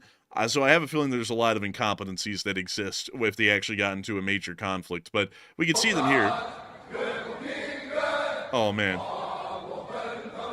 Singing of the future of the motherland. Very patriotic. Is that the only song they sang? Because, like, every single clip, they fast forward and they're still singing the song. Wow, how patriotic. Anyways, they're going to be there at the May 9th Victory Day Parade, and it does appear that it's going to be decreasing the chance of a Ukrainian attack on Moscow, considering that there possibly could be, depending on the time of the attack, Chinese casualties that would result from the attack. But nevertheless, a lot of people are starting to talk a little bit more about that Chinese involvement, as Chinese troops were spotted rehearsing in the Russian Victory Day Parade. And what does it mean? What does it mean? And Matthew, what are people thinking, and what are you thinking as well? All right. So it looks like 56% of the audience said China is trying to signal direct involvement in the war, while 26% said China is just showing friendship, and 12% said it seems ominous but need more info. And I will say that with Russia being in a full-scale war with Ukraine and escalating it every single day, and also really showing it to the United States by not participating in negotiations in a good faith way, that this is certainly an interesting choice for China to send this contingent to be in the Victory Day Parade. Certainly not a good look when it comes to trying to distance China from this war in Ukraine. And I think that China might be probing the water to see what the reaction is going to be from the West with this contingent being in the Victory Day Parade. Now, of course, I'm not sure how deep the Chinese troop involvement really is on the ground. We've gotten word about it, but nothing really super concrete as of right now. So I think this is sort of like testing the waters to see what the response is going to be like. But beyond that, it's a little uncertain. So 56%, I'm with them. But Enforcer, what say you? I'd say, in my opinion, I'm with the 56%. It's mostly showing a heavier amount of Chinese involvement because we have never seen the People's Republic of China officially show out at any of these Victory Day parades until this year. And that's at the exact same time as it's pretty much been uncovered that the Chinese are directly operating in some way, shape, or form in every single incident around the world that's against the United States. They're either supporting or supplying weaponry and equipment or information to anyone who's operating against the U.S. So I would say at this point, they're mostly getting a lot more involved, and this is going to be a bit of a official signaling of that. But also I saw someone say that U.S. honor guards are as blinged out as the Chinese honor guards, and to that I'd have to disagree. U.S. Army honor guards, if we're going to take like a direct comparison, are a lot less blinged out than the Chinese, because the Chinese have gold cords, gold belts, giant, I mean, like humongous gold medallions on the actual officer's cap. It's like an insane amount of bling. Let me go see if I can go pull up the USMC honor guard here. Which should just be the normal Marine dress blues, which always look clean, but not blinged out. Like, it's not just, like, insanely blinged out. And then we could go do the U.S. Navy. The U.S. Navy ought to be, I think it's like, yeah, here we go. So I think the Navy has a wide variety of dress uniforms, but this is one of them. Once again, not blinged out. And then also the U.S. Air Force. Let me go check them just to make sure that we're hitting all the bases. And the U.S. Air Force, once again, is a fairly demure kind of a dress uniform. Oh, look, that's Xi Jinping right there. Look at that. Well, crazy. What's up, Beijing? Honey. Honey. but let's go look at the... any honey to spare in your pot? Now... Okay, that's one hell of a picture to start off with right there. What are you looking at? Look, it's Gunny and then the Chinese military. Oh, man. But this is bling to hell and back. Like, that's just an insane amount of bling to have. Gold cord, gold cross belt, gold sword, gold hat trim, gold trim on the visor, giant gold PLAA emblem on the visor, like on the actual brim of the hat. I mean, that's an insane amount of bling to have right there compared to any U.S. military honor guard that exists. And that is across the board. I mean, they literally have the exact same bling for the PLAAF and the PLAN. Like, that's just way too much. And especially for them saying that they're communist and they're supposed to be, like, more austere because they're, you know, of the people. And then this is, like, the most gaudy-looking kind of a dress uniform that I've ever seen. Nobody gets close. Like, let me go show y'all the Japanese honor guard. That's the Japanese honor guard. Very clean. Like, that's actually quite clean. I will say that is pretty clean. I like the white. Man, honestly, man, like Japanese military uniforms from about the let's see, I believe it was the Russo-Japanese War of 1905 actually go pretty hard. This is pretty much inspired by those, but really clean. You know, and then if you look at other countries like Germany, their honor guard is pretty clean. We're not going to look at these. That's a totally different era, but these are pretty clean. That's pretty good. I like that. Man, honestly, man, like that gray is still, that's it's like maybe change the gray a little bit. But also France is, I think, the only people that do gaudy, but they do it historically. Like France is just like that, so you really can't diss on them too much. But it's all right. But I'm not really one for the gaudy side of things. I like it when the honor guards are a little bit more demure, but still very classy looking. But anyways, Matthew, what's your take on the French honor guards? Honestly, it's not the cleanest looking of them. I don't like all that stuff being hung across the uniform. I kind of like a cleaner one. Yeah, I think I think these uniforms are largely inspired by the Third French Empire. I think it was the Fourth French Empire under Napoleon III. I think that's largely where the inspiration comes from. But I'm not really that big of a fan of it either. It's a little too much. But anyways, moving on from that, it is time for us to move on out of Moscow and on down into the area of the Ukraine war itself, because beyond all of the pageantry of third-rate army in a third-rate country, it does appear that they're still getting a first-rate ass-kicking down in the areas of Ukraine. And while the battles of Sumy are still going on, the Ukrainian army is still conducting civilian evacuations around the area. We could see this here filmed by the Ukrainian police as they were trying to evacuate some elderly citizens from their home near to the active front line. Also, by the way, to answer Space Cat's question, we have not gone over the mineral deal yet, but we'll be getting to it very, very shortly after this footage. I think. Well, we weren't supposed to be, but we will be getting to it now. So we can see them here getting to the building. I also saw someone say, what about the Swiss Pontifical Guard? A little bit too gaudy, in my opinion. They actually do have a more toned down kind of a duty uniform, which I actually think should be their dress uniform, but that's my opinion. I'm not the Pope, though, so I don't really get to make those kinds of decisions.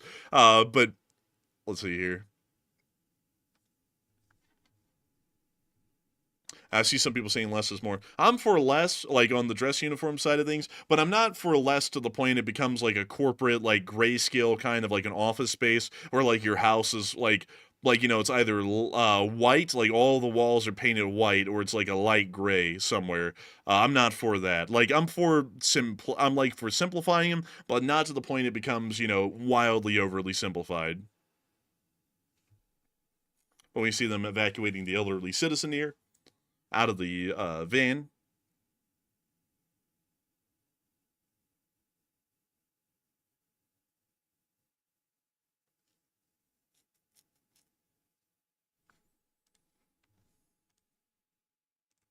Those are some nice all wooden crutches right there, very, very traditional looking.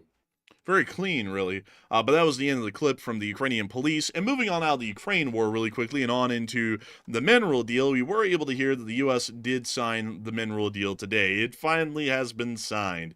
Reach up to 100,000 more users now. I'd rather not. Thank you very much. But beyond that, I don't know whether we get that off. There we go. The deal has been signed. We're waiting for more details on the final terms to learn how this will affect the war going forward. So at this point, we were able to hear that the deal was signed, but the exact terms of the deal are still unknown at this moment. But a lot of people have been wondering, is there going to be a major shift in U.S.-Ukraine relations as a result? And it seems that a lot of people are very positive, optimistic about this. Some are saying that U.S.-Ukrainian relations will remain the same, and others are saying that it will actually result in the U.S. reeling back support. But Matthew, what are people thinking about this, and what are you thinking about it as well? All right. So the very, I guess you could say, infamous mineral deal has been signed now, which is a pretty big thing because it's been going like this for months now. It might be signed now, it might be signed later, and sort of like that. So will there be a major shift in Ukraine relations? 49% said yes, the U.S. will help Ukraine heavily now, while 26% said no, relations will stay the same, and 12% said the U.S. will likely end up reeling back support now that the deal has been signed.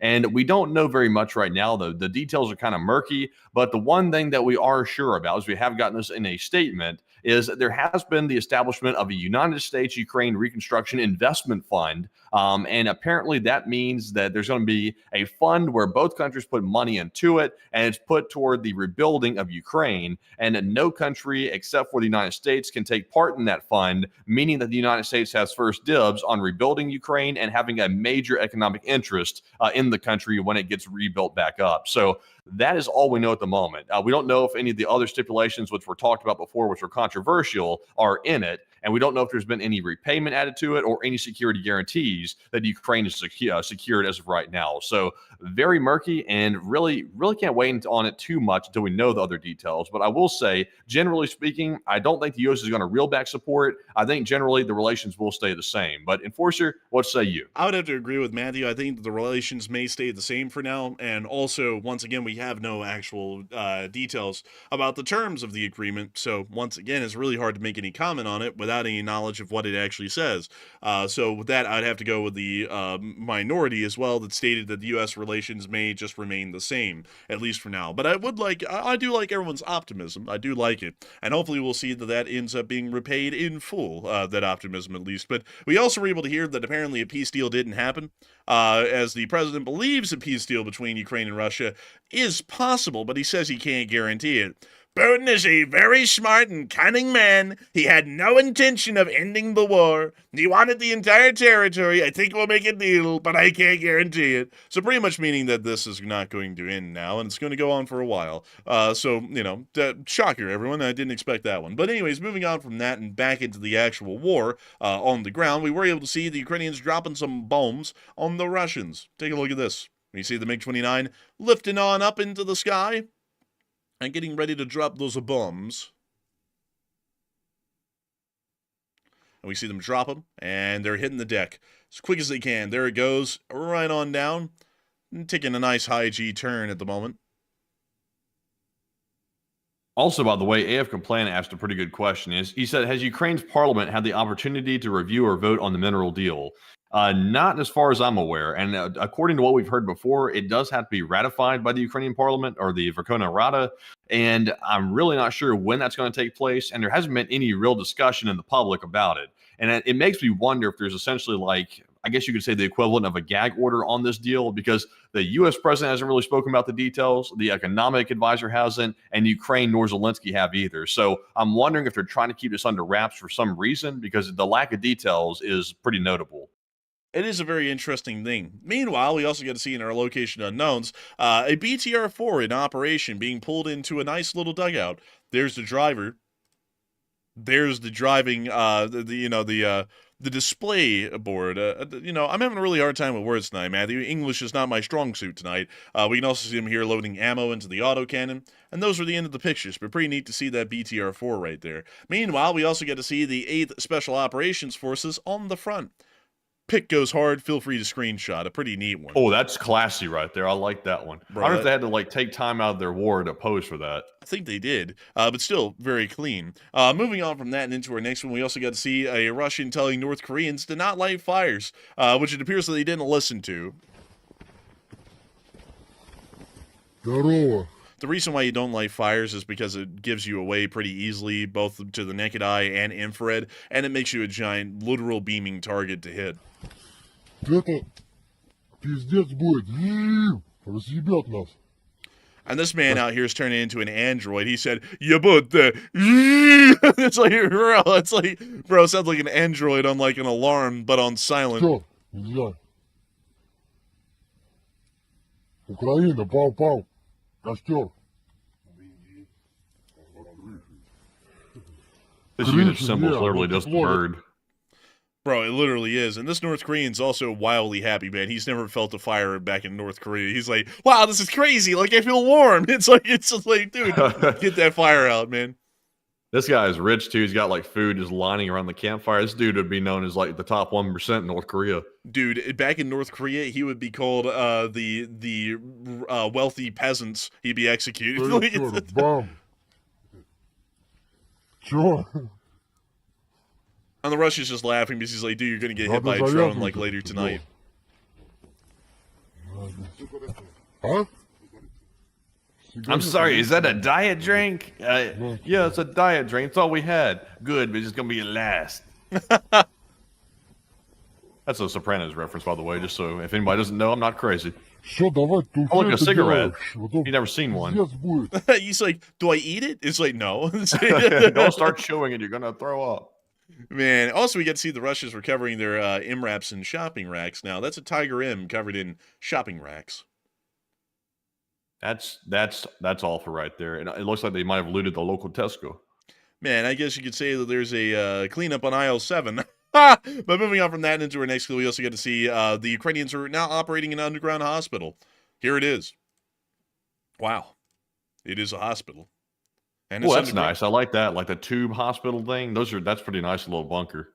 If you put anything in a tube, Matthew likes it. He thinks it's neat and modular. And I'd have to agree. It's actually pretty neat and pretty modular. It's kind of like, it's kind of like those air raid shelters that the British made in World War II during the Blitz. Pretty neat stuff. I like them. But moving on from that and on into the casualty report. The casualty report was interesting today. And oh, nine we got Bobcats. 9 Bobcats. Look at that. That is fantastic. Also, let's see here. I'm seeing the 9 special equipment, according to Miss Disa, is a 17th highest loss, tied with the 24 other days. And I must say, it went from 0 to 9. So I must admit, I'm very happy about that. And I like to see it. But Enforcer, tell us more. The drought was broken by a deluge. But nevertheless, a great day. We love to see 9 Bobcats being lost. And Miss DC, keeper of the record, stated that 179 supply trucks is the 8th highest daily loss, tied with March 16th and April 14th. 9 special equipment is the 17th highest loss, tied with 24 other days. And total, the troop total reported in April is 36,730 wounded and killed. Most categories compared to June to August of last year, except for 4,018 vehicles, which is a monthly record. And I gotta tell y'all, that we are certainly seeing the Russians were taking some record losses this month, as 1,100 Russian soldiers were wounded and killed over the past 24 hours, along with 1 APC, 179 supply trucks, 1 main battle tank, 11 artillery pieces, 112 drones, 1 MLRS, and 9 Bobcat skid steers. It is a great day, and it's a wonderful day to see, and the front lines were even better. So let's move y'all right into them and show y'all those front lines. Starting off in Pokrovsk, we got to see the Russian forces were getting slammed, absolutely slammed and hammered. There goes the Russian assault. It's just 3 guys in the field. That's what we call a Russian failure. Oh, look at that. Man, that's what we call a Russian hangout right there. And we see the skull popping on the screen. It's going... Look at it. There it goes again. It's feral, man. It's crazy. Man, that thing's crazy right there, honestly. Looks like the Russians talking. Aw, man. And we see another Russian. These Russians are out here in this field having a bad time. Oh, man, can't catch a break. Bad luck. Oh, man, manual labor. Just like me. Aw, man. Oh, that Russian pulled like a ninja move, and he still got it. Didn't really help him much. We see another drone here coming on in for this Russian, but this Russian is running into a dugout where he'll be safe, but he's really not. It's only a false sense of security.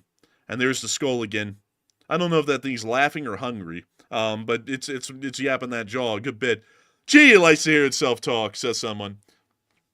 But anyways, that's the end of the clip right there. Very nice to see. And moving on from that and further down the line and into the area of Kremenna, we also got to see the Russian artillery getting slammed down here as well. 5 D-30s and a supply depot all knocked out by Ukrainian drones. That sounds like a good, nice, average day for the Ukrainians at this point. Man, it really is. Russo Riz XL coming in with that XL Riz for the Russos.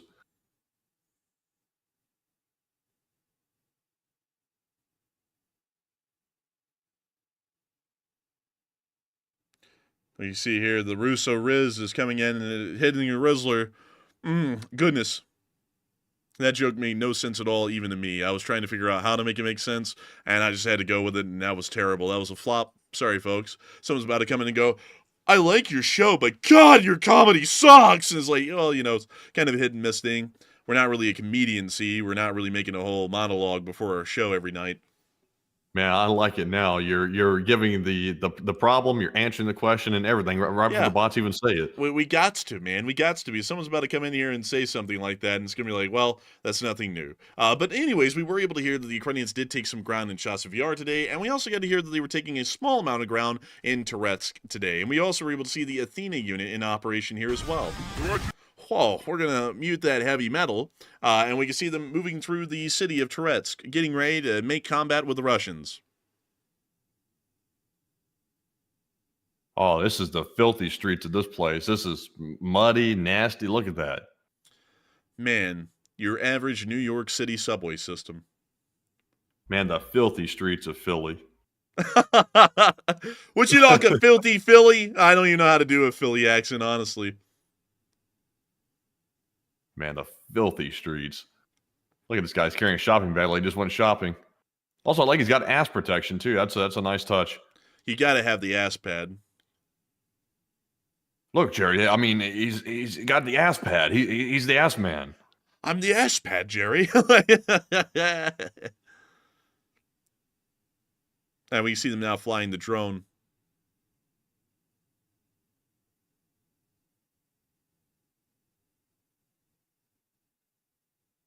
You know, honestly, when the Ukrainians said, when I go into battle, I always make sure to cover my ass. The commander said, oh, you make sure to do the double tap? He said, no, I have ass protection, like for real. Like, you got to protect the ass. I have like a giant ass pad. It's just like it sits back there. It helps me, you know. You will never have a problem if he ever ends up in the brake bleed. He'll never have to worry about nothing about soap. Dude, it's like that meme where that guy went to, like, you know, in that movie, he went to go bend over the soap in prison, and his, like, underwear was made of steel and, like, had giant padlocks all over it. Flint and steel. Flint and steel. Chicken jockey. Oh. They love crushing loaf. Oh, dear. Oh, man. Come on. He said, FPVF, come on. Dude, why are you talking like a New Yorker that's like rushing a hot dog stand? Come on, hurry up. Like, you know, it's like, I'm also 300 slightly. You, yeah, me. 300, oh, yeah. What, face? Okay. Oh, okay. All right, I understand you. Like, I got you. Oh, what the hell's this? Oh, they're dressing a foot. Leg. Leg, it's on your leg? Yeah, it's on my leg. Oh, really, is it? Yeah, what soft drink of your choice? But anyways, that's the end of the clip. Nice to see. And moving on from that now to Toretsk, it is time for us to move on down to Pokrovsk, where we're able to see a Russian vehicle destroyed. Take a gander at this, folks. Bam! Dead on the nail. Right through the front hood. And another one through the front hood. Well, it looks like you finally got toasted out.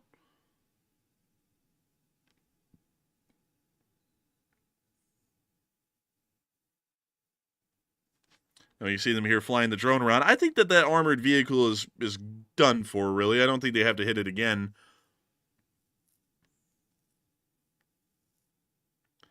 And someone said, every major city has the same problems. Yeah, I mean, you know, it's like, it's really just urban problems. And that's something that some people don't get these days. You know, like rural problems are meth labs. You know, urban problems are, you know, crazy homeless people on the subway. You know, it's kind of like, you know, just what it is. I think rural Alabama problems are meth labs. I'm not sure if that applies to everywhere. Well, I don't know, man, but here in Broward County, our mountains are made of trash. Like, so I think it also applies to, yeah, you know, I'm trying to, you know. That's Florida. Yeah, I was trying to get to the whole Florida thing. It's going to be like, you know, based off of that statement, it must be a problem in Florida as well, considering that their mountains are made of trash and, you know, they most likely have no economic opportunity, so they're probably turning to meth. But anyways, moving on from that. Now you see, Matthew, the depth of that joke. It wasn't one to laugh at. It was one to truly soak in. But moving on from that and down towards Velika Novosilka, we also get to see some Russians on the front. And this is what the real war in Ukraine is looking like these days, folks. And we're going to be muting the rap. But we see them passing by this Mad Maxed ATV. And now we can see them moving on a little bit further on up the road by this shitty Buhanka carrying 9 guys, burgers and fries. 3 with my 6'4", watching the circus go down the road. They sound like trash, but it is trash because it's the Russians. Man, this is literally just a giant cesspit of garbage that they're driving down this road. I should have made this a Roadnik segment.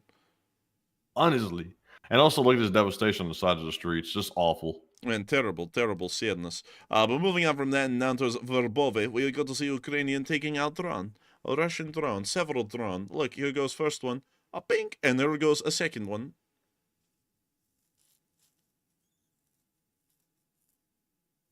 Madden 8021 said you meant Mount Trashmore. Yes, you could say Mount Trashmore. That's also where the Russians go to a pilgrimage. It's like I need to go and hike Mount Trashmore to write the passage, bleh.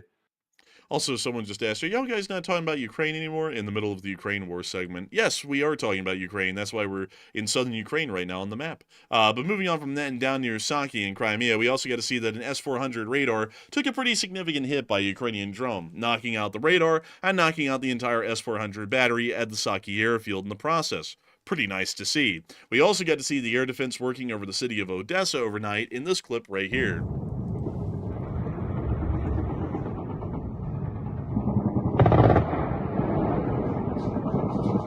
Holy moly. People were taking pictures of the paparazzi in the background. I think that was actually a dog, man. Like, I think that was a dog walking on the floor. It was that paparazzi dog. Also, I know some people are probably wondering, why in the world is the Ukrainian war segment not really that long anymore? Well, the reason why is that there's not really a lot happening, truth be told. Like, that's the reality of it. Compared to what used to be happening, and I'll explain that a little bit, the front lines used to be very fluid and active back in the day, and there used to be a lot of footage that would come out as a result of that would give us a lot of time to pretty much spend the entire news segment analyzing the Ukraine war individually and talking about what was going on. But really, over the past year and a half to really just the past year and a half, the front lines have stagnated so heavily that in most particular days, we have absolutely no frontline analysis to give because the front line is moving so little. There's really nothing to get into unless we were going to talk about a specific squad in Toretsk on a specific city block. And that is so small of an analysis, it really is a pointless one. So that's why we don't really have a long Ukraine war news segment on most of our nightly shows, is because there really isn't that much to cover on a near day-to-day basis going on right now. If there was a major offensive that was making ground, like, the beginning of the Kursk offensive last year, we would actually be giving a lot of time and credit and news coverage to that. But for the most part, we have to kind of work with what we have, and we can't make news exist where it doesn't. And that's why you'll usually see that other pressing, more rapidly developing topics that we can analyze and talk about a great deal more, like the Pakistan-India war, the conflict with the Druze, and other situations like the Iran-American nuclear negotiations, usually start to take main ticker tape status, more so correction there, on our news coverage, is because they actually are a more evolving topic that we can actually talk about a good bit more. But anyways, moving on from that and up into the area of Kyiv, we were able to get the air defense report, as we were able to hear that Ukraine was attacked with 108 drones, of which 50 drones were shot down and 22 were suppressed by electronic warfare measures, meaning that only about 20 or so made it through, which is a pretty decent interception rate, nearly 80%. But with that, it is now time for us to move on to the speech from President Volodymyr Zelenskyy here on day 1162 of the war in Ukraine. And so without further ado, here's the speech. Speech! Бажаю здоров'я, шановні українці, українки. Щойно говорив з Марком Карні, прем'єром Канади. Його партія перемогла на виборах. Я привітав прем'єр-міністра з цією перемогою і впевнений, що наші відносини з Канадою будуть і надалі міцними. Зараз Канада головує в групі 7. Ми обговорили нашу взаємодію на цьому майданчику. Я вдячний за готовність працювати з нами на рівні G7. Дуже цінуємо всю підтримку, яку Канада і канадійці надають Україні, нашій державі, нашим людям. Ми говорили з прем'єром про санкції проти Росії. Домовились, що сильні санкції за війну проти агресора і надалі потрібні. Говорили і про ППО для України, про дипломатію та комунікацію з ключовими партнерами. Я запросив прем'єр-міністра Карні відвідати Україну, Київ. Не сумніваюся, що лідерство Канади у захисті міжнародного права буде і надалі відчуватись. Сьогодні було також достатньо багато технічної роботи з нашими партнерами, дипломатичної роботи передусім. Ми готуємо зустрічі, готуємо перемовини, які відбудуться найближчим часом. Безпека – це головний пріоритет. Говорив сьогодні з міністрами. У нас в гостях були міністри закордонних справ та оборони Люксембургу. Передусім про нашу взаємодію в Європі та про підтримку. Хочу подякувати за підтримку України. Звісно, ми говорили про дипломатію, про необхідність повного припинення вогню. Безумовного і на достатній період, щонайменше на 30 діб. Треба припинити удари, припинити вбивства і після цього шукати рішення на перемовинах. Ми готові до будь-якого формату розмови. Росія повинна припинити удари та війну. Була сьогодні доповідь керівника ГУР Буданова щодо ймовірних дій ворога та можливих небезпек. Була доповідь головкома Сирського. Доповідь тривала по всіх фронтових напрямках, а також дуже предметна по наших діях, по наших операціях і по наших кроках найближчим часом. Ще одне. Сьогодні ж у день наших воїнів-прикордонників привітав їх, подякував за службу Україні та відзначив державними нагородами. Пишаюся нашими людьми. Дякую всім, хто працює заради України. Всім, хто захищає нашу державу та українські інтереси. Слава Україні! And Slava. And with that, that's the end of the speech from President Volodymyr Zelenskyy here on day 1162 of the news of the war, the news from around the world, really, not just from Ukraine, but from around the world. And that is going to be moving us on into the second segment of this stream, where we get to talk to each and every single one of y'all. And boy, howdy, is it an incredibly fun segment. We'll be able to talk about all kinds of fun things with y'all, literally anything and everything that y'all want to talk about. And of course, we're going to be getting to the super chats first, but do not fret. If you threw in a live chat question, there's a good chance that we will be able to try and get to it towards the end of the stream once we get through all of the super chats. And thank the folks who are supporting the channel that don't have to, that are making the stream possible for everyone. But nevertheless, Matthew, I understand that we have a lot of questions to get into, and I do not want us to wait 1 second. No dilly-dally, I say. And so what do we got, Matthew? What do we got? All right, so it's now time for our final question segment of the night. You might notice we're fresh out of polls once again, but even though we don't have a poll to cover, we do have a piece of breaking news that just occurred about, looks like 20 minutes ago or so, that we do have to cover right now on the stream. So this is relating to the Middle East situation between Israel and Iran. And once again, the United States is currently in the region, bombing the hell out of the Houthis in Yemen and dealing with that threat.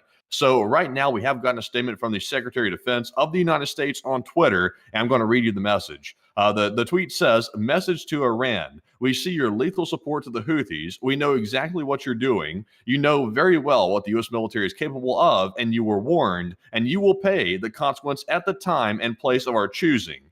So we have apparently a commitment now of military action against Iran based on that tweet from the Secretary of Defense of the United States. And that is the first commitment I've heard, if that's the way I'm interpreting it, is accurate. And y'all let me know if y'all interpret it the same way. That sounds like a commitment to go in at some point in the near future and actually take action against Iran, not just letting Israel do it, but maybe the U.S. being involved in it as well. So that's a pretty big statement right there, and I'm waiting to get some more details on it to see if there's any corroborating evidence behind that statement. So that's a pretty bold statement. Enforcer, the tweet is actually on our Twitter page. I've retweeted it if you want to take a look at it, and that's a pretty big one right there. Well, let's go take a little gander at that, and let's see what we've got here. And let's see, let me go get on it real quick. Hang on, everyone, just trying to get there real quick. And I'm not seeing it yet. Let me refresh the page. Oh, this right here. Here we go. So that is the statement right there from the U.S. Secretary of Defense. Quite an interesting one. It does appear that we will be taking military action against Iran at some point now, at least according to this statement. Yeah, it sounds like it to me. It sounds like a commitment because the last part right there about you were warned and you will pay the consequence of the time, place, that we're choosing, that's a commitment in my opinion. And y'all let us know what you think about it and how you interpret it. Of course, this could be walked back tomorrow based on what the U.S. president wants to do here, but at least based on what the secretary is saying, it sounds like we have a commitment. So that's a pretty big one right there. And I noticed though he didn't tag the Ayatollah. He should have tagged the Ayatollah at the very end because that would have been sent directly to his account. But very interesting to see. Pretty bold right there. Pretty bold for sure. Once again, I don't really want to put too much into this, and it's not even once again. I haven't even said this before. Honestly, man, I think I might actually need to start drinking coffee again because tonight I'm actually feeling bush from the beginning of the show to now, and I'm feeling like I'm making more mistakes than normal, especially in speaking English. But beyond that, I would have to say that, we never know. This could be rolled back tomorrow, and we could start to say that we love talking to Iran, and Iran's fun to talk to. But it still is an interesting statement, and it does sound at this moment that we would take direct military action. But once again, folks, you do have to remember that doesn't mean anything these days because this could be, 180 tomorrow. So we'll never know. But with that, hopefully we'll see that some sort of military action is taken against Iran because it doesn't appear that they are going to be denuclearizing on their own without some greater level of American assistance with some elbow grease. But with that, Matthew, what kind of questions do we have? All right, so jumping into our super chats once more after moving away from our breaking news segment right there, getting some on-the-spot breaking news. I love those parts right there. That's the most exciting part to me. But jumping into our first super chat, the last segment, this one goes to Dennis Higgins, who puts in a $50 donation. And thank you very much, Dennis, for that $50 support and always being a longtime supporter of the channel as well. We do appreciate you very much. And Dennis says, "Hey, boys, and great show as usual." Hey, and thank you so much for the support, Dennis Higgins. I got to thank you greatly for the support, and thank you so much for saying that it's a great show as usual. We try our best to make sure that this will be a pretty decent show. I feel like tonight I'm a little bit more tired than normal, which is weird because we really didn't do anything today beyond just, working, which is normal. And also, I got a pretty decent amount of sleep last night. I've been feeling like I've been making more mistakes than normal tonight, especially with how to actually allocute properly. The elocution of my words has been terrible tonight, at least in my opinion, and I'm, a bit of a stickler with how things are supposed to be said and put by me, so I thank you so much for enjoying the show, though, Dennis, and I thank you for massively supporting it, because folks like you help us to make this thing possible and keep it running day in and day out, and you're helping me to be able to make this thing run tomorrow with your support, so that way I can get a cup of coffee tomorrow if I'm feeling tired like this, and make sure that this thing runs fine, hell nor high water, and that the elocution is properly done. And so a huge thanks to you so much once again for the support, Dennis, and thank you for being an old guard and a channel legend as well, because if it wasn't for folks like you, we wouldn't have never been able to be around for years, and so a huge thanks to you once again. And with that, we are on to the next one. All right, so our next super chat is going to go to Scott M3728, who puts in a 50 as well. And thank you, Scott, as well for that very generous support. And once again, helping to keep the channel running. And Scott says, "For the Lenin's tomb, looks like garbage fund." Damn, man. Dang. Bro, going in, throwing out the shots. Honestly, it does look like garbage, though. I mean, look at that stupid little thing. I absolutely hate this thing. It's just it's a terrible looking monument. I forgot who designed it, but they designed it, I think, during the Stalin era. And it's just, oh, Hot Wheels. It's just so freaking terrible looking. Look at the thing. And also, it's not even really that big. It's a wildly small building for a really lame leader that also was a genocidal maniac to a good degree. I just hate it. I would agree with you. I thank you for the support, Scott, and I'd have to agree that this thing looks like absolute garbage. And I thank you for supporting the fun, so that way we can try and make that official. I think we'll support a plaque being put in front of it that says "Official Garbage," it's sponsored by the Lee Spring Army. Honestly, go back to it real quick. I want to see a picture again. With as ugly as this looks right here, like it really is ugly. I'll agree with Scott on that. It does look like garbage. They should have used this. This was a good business idea for Lenin. Instead of becoming a genocidal dictator or something like that, he could have built this building anyway and opened up a laundromat in it and called it Vladimir's Lenin. And it would have been super popular. The people would have brought their laundry from pretty much everywhere. They could have called it the People's Laundry, and they could have showed up and used it for cheap. It would have been a great thing. That's actually a great business idea, Matthew. We might have to start one of our own here in America just for the hell of it. But Matthew, there is another mausoleum. There's another mausoleum to a communist leader that you may not know of. Did you know that Mao Zedong actually has his own mausoleum? Ah, Mao Zedong. Let's see what he's got going on. It's like an office building. That I'm I, I'm speechless. In what way? Like I don't know. Like when I looked at this, it screamed federal to me. Like for some reason, like federal U.S. government for whatever reason, like post office or something. But then I remembered this is Chinese, so it can't be federal. I just don't know. Like it's really odd. You know what it reminds me of? A smaller version of the JFK Center. Yeah, a little bit. Just angle the corners of the roofs up and sort of the same thing. Honestly, man, this building looks pretty bad to be a mausoleum. Like, that's actually a pretty lame looking one. Lenin's was bad. This is slightly better, but both of them are pretty damn bad. Just, respectively. Respectfully. Also, where in the hell is this one? Because I actually don't know where it is. I know it's in Beijing, but I don't know where it is outside of that. So, let's go down there and try and see. Oh, look, there it is right here. Wait a minute, they moved it from, like, the official building out here to the office building in there? Huh. It says Mao Zedong right there on those one. It doesn't say Mao Zedong. That one is Zedong. It says Mao Zedong. He's got the Zedong. But also the statues, the commie statues. One thing I always will say, man, is that the commie statues like these actually are pretty all right. Like, they're not bad. I personally can't stand them, honestly. It looks stupid. It's like, I don't know. I don't like them. Well, what kind of statues do you like then, Matthew? I like the ones. I like the Statue of Liberty. Okay, all right. Well, we have one of those like here in Alabama, right? Like it's not a commie statue, Yeah. but it's a statue fairly similar, which I can find hopefully. Here in they renamed it from the Department of Archives to the Museum of Alabama. Wow, what a change. It's still honestly is rough. That building is rough, but let me see if I can show you the little statue that they have in the lobby. Because there's a small statue. Here it is. There it is. That's a statue to World War I that we have, and I always thought it was cool. I always liked it. Well, we have like a not necessarily. I'm not calling it a commie statue, by the way. I want to make that clear off the bat. But if you go look at Fort Benning over in Georgia, in front of the War Museum, there will be a pretty nice looking like a soldier statue out front, I believe. Soldier statue. Yeah, outside of the Infantry Museum. Let's see here. Where is that soldier statue? Is it up here? Is it right there? Yeah, look at that. I don't like the singular statues. Like honestly, man, like if you're ever wanting to like encapsulate like an entire group of people and it's not an individual, I kind of like the statues that include like a mass of people.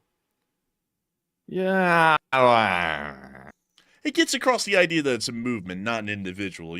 That's what I like about them. And also someone said the Vulcan. I honestly don't like the Vulcan. Like I know it's an icon of Birmingham and everything, but yeah, it's just all right. It's a little bit overdone.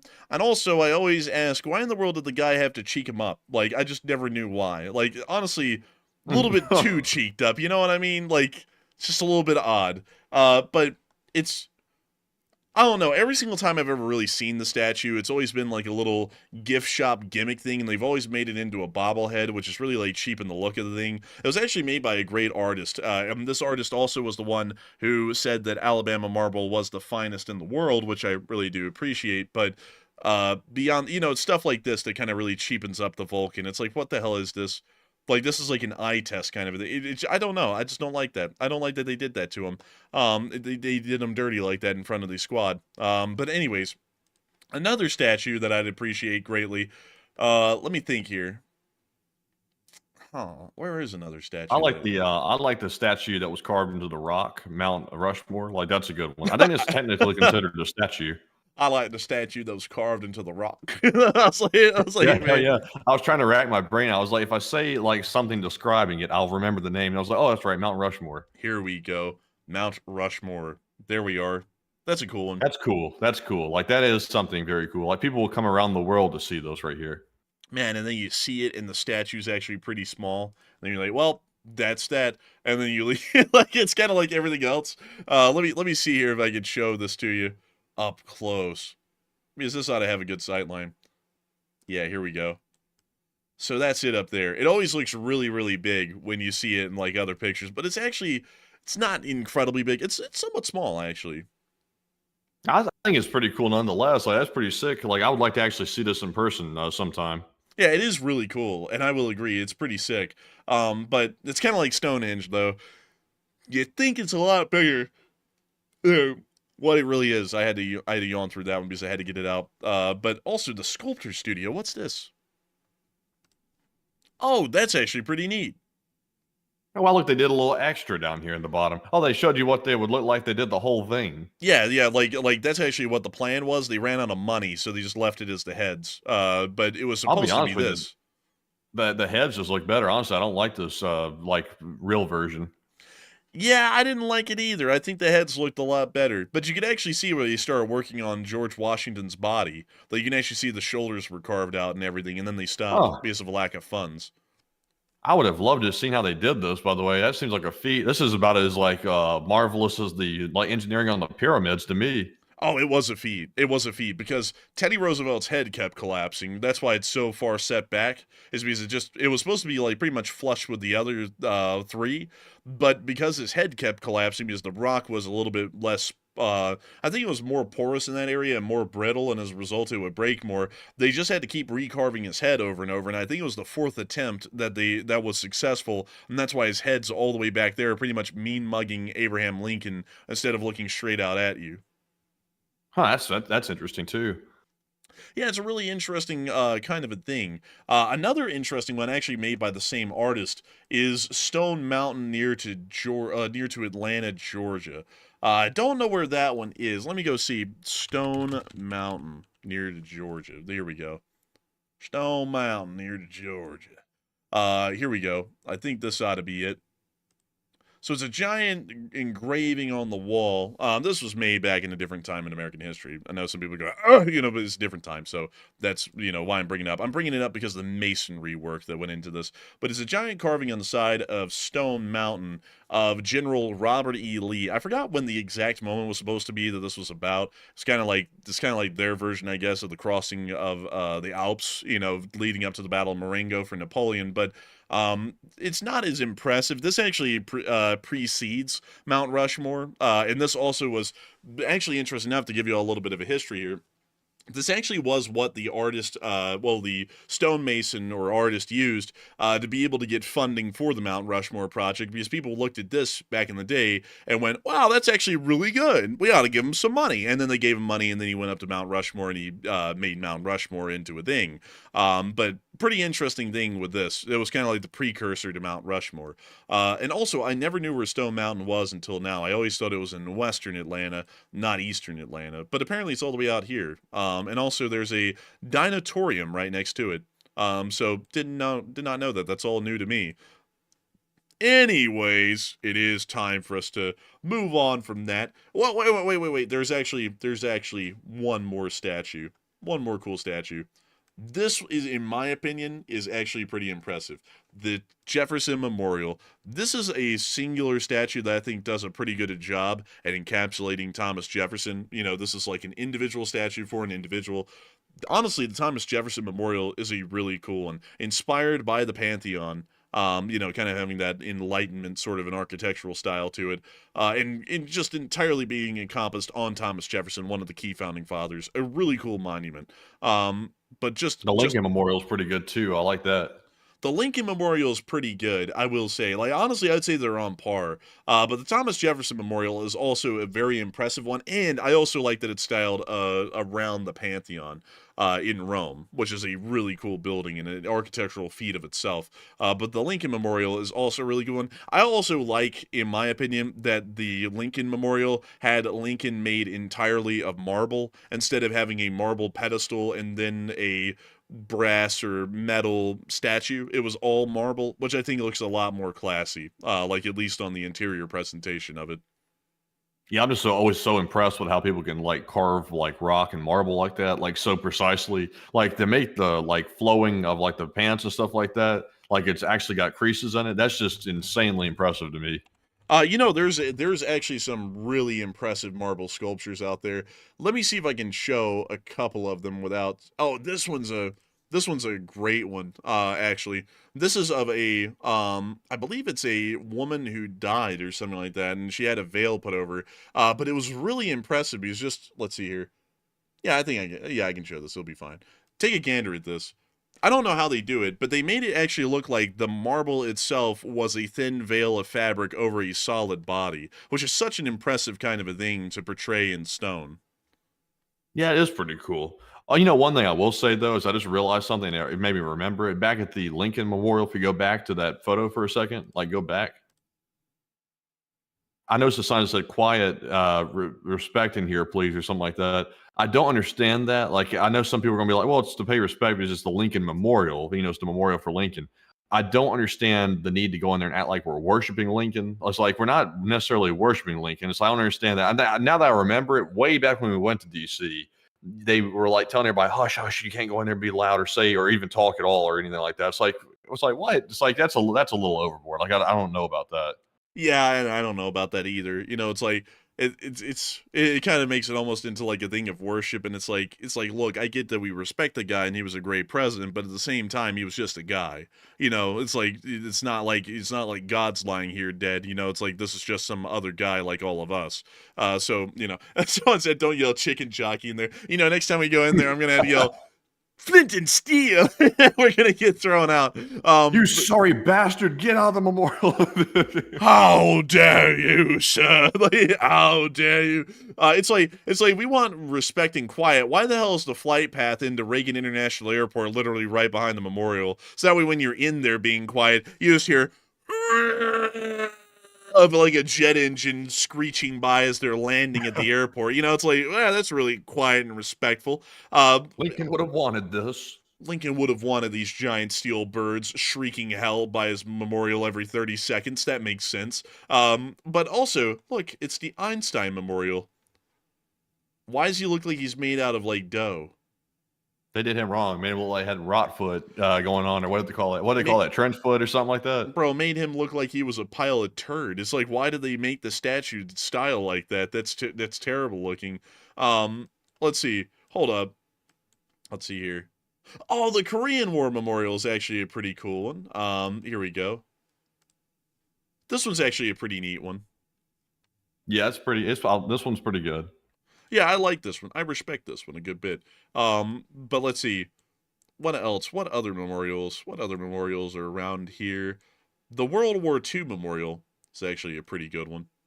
But for some reason, tourists treat it like a swimming pool, and that's something that, like, I don't really get. Because it's like, it's a public fountain, yes, but it's not like a utility fountain that you drink out of, so I don't really get that part. But I do like It's the kind of style. odd. They'll have you be quiet in the Lincoln Memorial like you're worshiping Lincoln, but at the same time, to respect the soldiers, they don't have them, stay out of the pond or the fountain. Yeah, one man who died 180 years ago, I think at this point. Shut up, be quiet, cannot talk. World War II Memorial respecting 560,000 Americans that were just like Lincoln. Okay, you can hop in the fountain and treat it like a kiddie pool. It's like kind of a little bit weird how that works. Also, one thing that I always found weird, and this is something I think a lot of people will agree with, is that World War II was a major war, sure, but there's never really been an official World War I memorial in Washington, D.C. of any large scale or note, at least over the past few decades,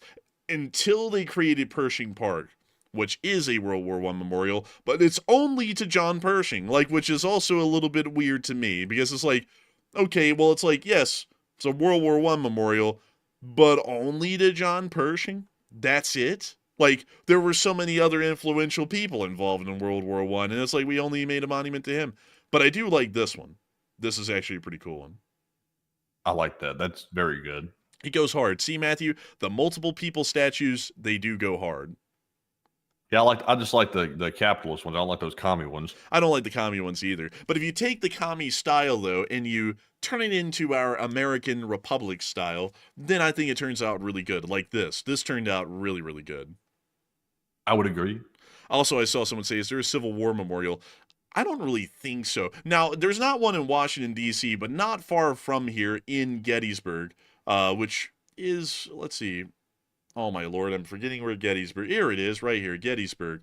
There are loads of memorials to a lot of the units that fought in that battle alone. Honestly, the entirety of the United States is littered in Civil War memorials. I mean, there's a load of them here in the South. There's a load of them in the North. There's a load of them on the old battlefields, like Antietam and places like that.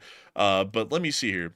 Here we go. The State of Pennsylvania Monument. And these were just absolutely amazing. Like, people would pour money into these because Gettysburg was the battle of the Civil War for the large part. It's kind of like the Civil War's version of Stalingrad. So a lot of the memorials would just be over the top in opulence and usually were funded right out of a state's pocket. Like, for example, the Virginia Monument, also funded out of the pocket of the state of Virginia. You also have the North Carolina Monument. Each state pretty much had their own statue present on the battlefield, and some of them were a lot more opulent than others.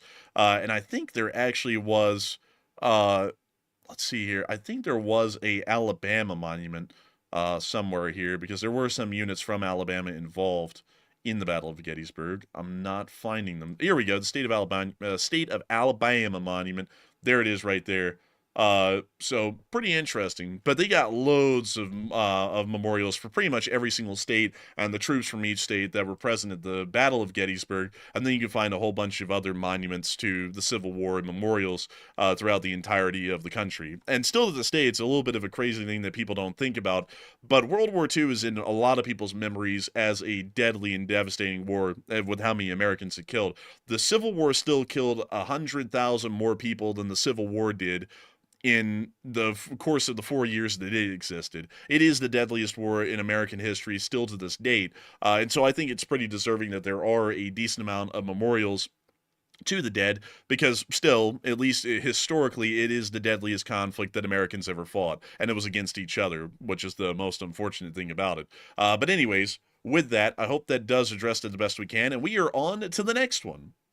All right, and our next one is going to go to Celix the Fat, a longtime channel legend as well, who puts in another $50 donation. And thank you very much, Celix, for that 50, and also helping to get the channel running once again. And they said, solid fun, and try not to stress too much. Your friends will always be your friends. Hey, and I got to thank you so much for the kind words, Celix the Fat, and thank you for the salad fund. I really need to start getting into the salads. I'm gaining weight, folks. I'm gaining weight. I'm not eating healthy much often anymore. I got to eat healthy, folks. I got to slim down and keep my weight under control. But I do thank you so much for saying not to stress out. I try not to, but I always put high standards on the kind of show that we run, and whenever I feel the quality slipping, that's when I start stressing. But beyond that, friends always will be friends. You are right about that. You are right. Friends will always be friends. And I got to thank you so much once again for the support and helping this channel to keep on running. Because if it wasn't for folks like you, we wouldn't be able to make this channel possible, and we wouldn't be able to keep it running. And so a huge thanks to you once again, Celix the Fat, all the way from Europe. And a huge thanks to you so much once again. And with that, we are on to the next one. And this one goes to Patrick Chapdelaine, who puts into 25. And thank you, Patrick, as well for that support. And also helping to get the channel running. And Patrick says, is that possible that China is waiting for the United States to get involved somewhere else to strike Taiwan? It's possible, but a little unlikely, because any conflict that the U.S. would be involved in elsewhere may not really require the Navy, but the Taiwan War would, and that means that the U.S. Navy would pretty much be operating autonomously, even if the U.S. was tied up heavily somewhere else. So maybe that would be the case, but once again, it's not really like the U.S. has just an all-seeing eye that can look in one direction. The U.S. government is made up of several million federal employees and also multiple different government departments, meaning that we could look at multiple different areas, and we do have dozens, well, really hundreds of generals and admirals as well that could make sure to multitask and take care of multiple different fronts at different times if necessary. But I do thank you so much once again for the support and helping this channel to keep on running, and I hope that does address that the best I can, at least in my opinion. But a huge thanks to you so much once again, and with that, we are on to the next one. All right, and our next one goes to none other than Marion Deemert, another longtime channel legend. And thank you, Marion, as well, for that $20 support. And Marion said, for the taco fund. Oh, after the salad fund, we got a taco fund for Marion. And Marion said, is Kashmir the reason for India and Pakistan wrestling weapons? Pretty much, yeah, it's pretty much just the Kashmir region. It's been that way since the start, and both sides contest that they own it. So, you know, it's the same thing as Israel. Who owns Israel? Is it the Palestinians or is the Israelis? What's the answer? It's pretty much the same thing in between India and Pakistan. Who controls Kashmir? Right now it's the Indians, but the Pakistanis want it, and that's why the whole terror group thing is going on up there. is because they want it back. So pretty much the exact same thing as what's going on with Israel. So the answer to that is yes. It's pretty much the whole reason for the conflict and the whole reason for the tensions and the hatred between the two. But with that, I do thank you so much for the support and helping this channel to keep on running. And a great question indeed, I have to say. A big congrats to you for asking a good question and helping this channel to keep on running with some tacos. We love tacos and can never have enough of tacos. I think fish tacos are great. I honestly think that all tacos are great and made equally. And so with that, a huge thanks to you so much once again, and we are on to the next one. And our next one goes to Grim Hades once again, who puts in another $20 donation. And thank you, Grim, for that second support of the night, and we do appreciate that. And they said, I agree with what you said, and I have 2 sons, one in the Air Force and one in the Marines, and we need to take actions now because we look weak. We need to show force and stop all of this, and if we keep waiting, we just let this build. And I thank you so much for the support. I'm glad that you agree with me on what I was saying earlier. It's always a bit of it's actually one of the hottest takes, and I always find it a little bit weird that it is, because people don't get that that's the job of the military. Like, yeah, they are going to get shot at. Some of them might get hurt. Some of them might get killed. But that's what you sign up for. It's like saying, you know, I want to sign up to be a doctor, a surgeon, but I don't want to see blood. It's like, well, then what are you being a surgeon for? You know, it's like, that's what you sign up for. Being a surgeon means you're going to be cutting open people and you're going to be seeing a bit of blood. That's just a part of the job. And the military isn't supposed to be a place where people go when they don't have anything else to do. You know, they get like a 40 on the ASVAB and they're like in the infantry for 4 years. They get paid a paycheck and then they get out and they get an insane amount of benefits without any risk. The reason why they have an insane amount of benefits is because there's going to be an inherent risk involved, because you're in the military and you might get shot at and you might end up getting hurt. You might end up getting killed, but that's a part of the job. And it's always a little bit silly to me because people will go, oh yeah? Well, why don't you go fight then? It's like, well, the thing is that we live in a society where people go and they, you know, go get a job. And some people's jobs are somewhat dangerous. Like, for example, working on the railroads. You can end up getting crushed in between 2 rail cars and killed. But that doesn't mean that when I sit there and say, look, I like to have my consumer goods, that I have to go get a job on the railroad and go get crushed in between a couple of couplers. Or just because I like my car doesn't mean I have to go work in a steel mill and go possibly get killed by a steel rolling machine going haywire and then sending a giant molten hot bolt of steel right at my face and killing me instantly. You know, that's just kind of how it works. And when you sign up for the military, no one's forcing anyone to. They go sign up. And the understanding is that you're signing up to join the military. If a war happens, you're going to get shot at, most likely. And that's a part of your job description. And the people who do that, they voluntarily sign up, and then they go and serve in the military. And but you know, it's like I get that those people in the military, just like I am, they have their mothers and fathers and they're the sons and daughters of family members somewhere in the country. But the thing is that they are serving the Republic in the armed forces. And if the Republic requires that the armed forces go overseas to protect American interests in some way, shape, or form, that is what they do. That is their job. And it's like, you know, people might not like that reality, but if you don't like that reality, then we ought to just not have a military so that no one ever has to be put in harm's way. We might as well just not have a country then on top of that too, because we are not willing to put people in harm's way. We would rather just roll over and die than, you know, say that we might have to send over the military to go take care of business, and some people might end up getting hurt. You know, that's just the reality of it. And it's just, I don't really get the logic behind it, because if I was going into the military, I had the complete expectation, before I found I had scoliosis and everyone treated me like I was damaged goods, I had the expectation that if I got in the military and I did what I wanted, which was to become an artillerist in the army, that there was a decent chance that there would be a lot of danger involved in that, especially if I got deployed somewhere overseas. And I just accepted that for what it was. I was like, you know, if I went into the military, yeah, I might end up dying. That's just a part of the job. You know, that's honestly what all my friends say. They're like, yeah, you know, you get shot and killed. You know, that's just what it is. And they're in the Space Force, the Marines, the Army, the Navy, and so on. And they all say that. They're like, you know, it's just a part of the job. If you get killed, you get killed. It's, you know, it's kind of what we signed up for. You know, so you can't really complain about it. So, you know, that's kind of what I'd have to say. I thank you for agreeing with me on that. but like I'm saying, we can't be paralyzed with fear that people are in the military, because people are always going to be in the military, but that shouldn't be stopping us from doing what America needs to do on the global stage. Those people volunteered to fill those positions in the military, and that's why they get an insanely high amount of benefits when they get out. They get a GI Bill and a whole bunch of other things that nobody else in normal life gets, is because they're in the military and there's a decent chance they could get shot, wounded, and killed if they go into war. So with that, I hope that does address that well. I thank you so much once again for support and helping this channel to keep on running, because if it wasn't for folks like you, we wouldn't be able to make this thing possible and keep it running. And so a huge, massive thanks. And with that, we are on to the next. Also, I just saw someone ask a question. Why don't we cover anything in Africa? There's really nothing going on in Africa, and also the Sudanese civil war is practically impossible to cover because it's really confusing to cover.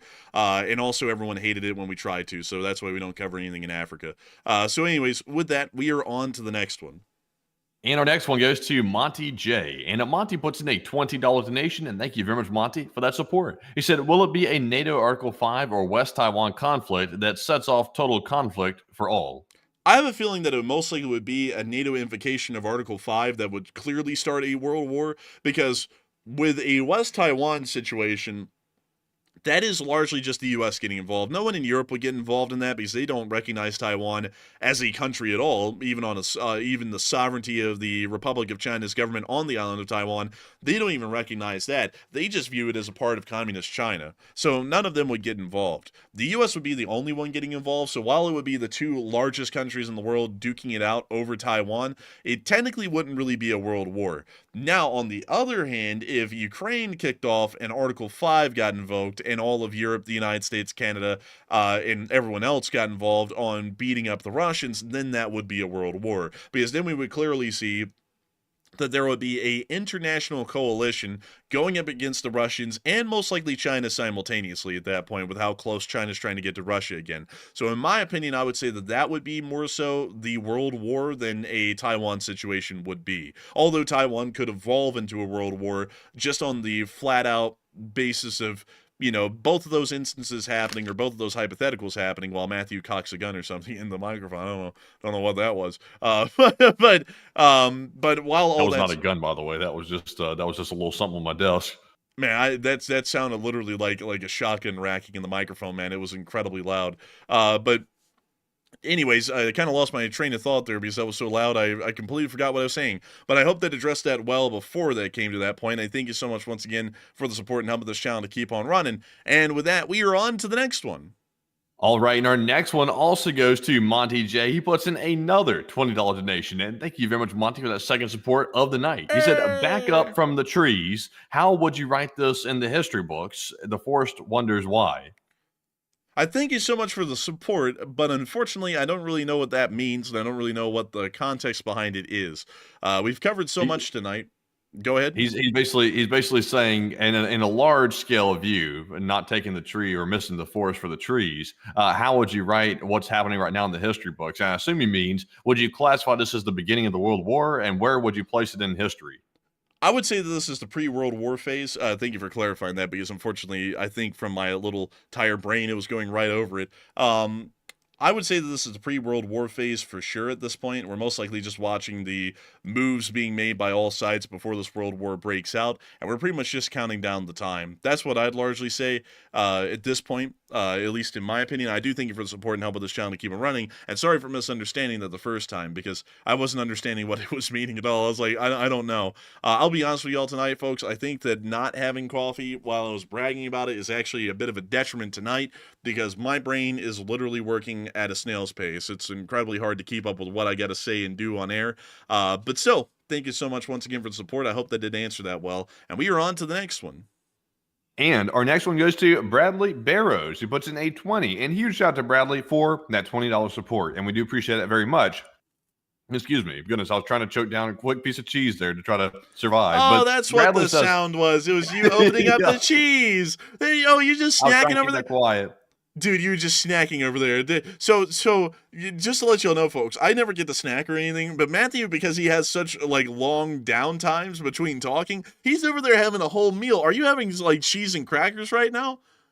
No, I'm not having cheese and crackers. I literally ran to the fridge. I grabbed the bag of Sargento Havarti as quick as I could, and I ran back and tried to put on a napkin and tried to like snack a piece real quick because I was like again going into the shakes. I was like, oh damn, I forgot to mute the mic. So then that loud shotgun sound was the cheese bag opening. So I was like, damn. Usually I can like sneak it in and nobody even knows I'm eating anything. Because near the question segment, I get like really bad shakes going on, like hypoglycemia, and I have to try to like stave that off, or I start going really Fruit Loop near the end. So that's what I'm doing.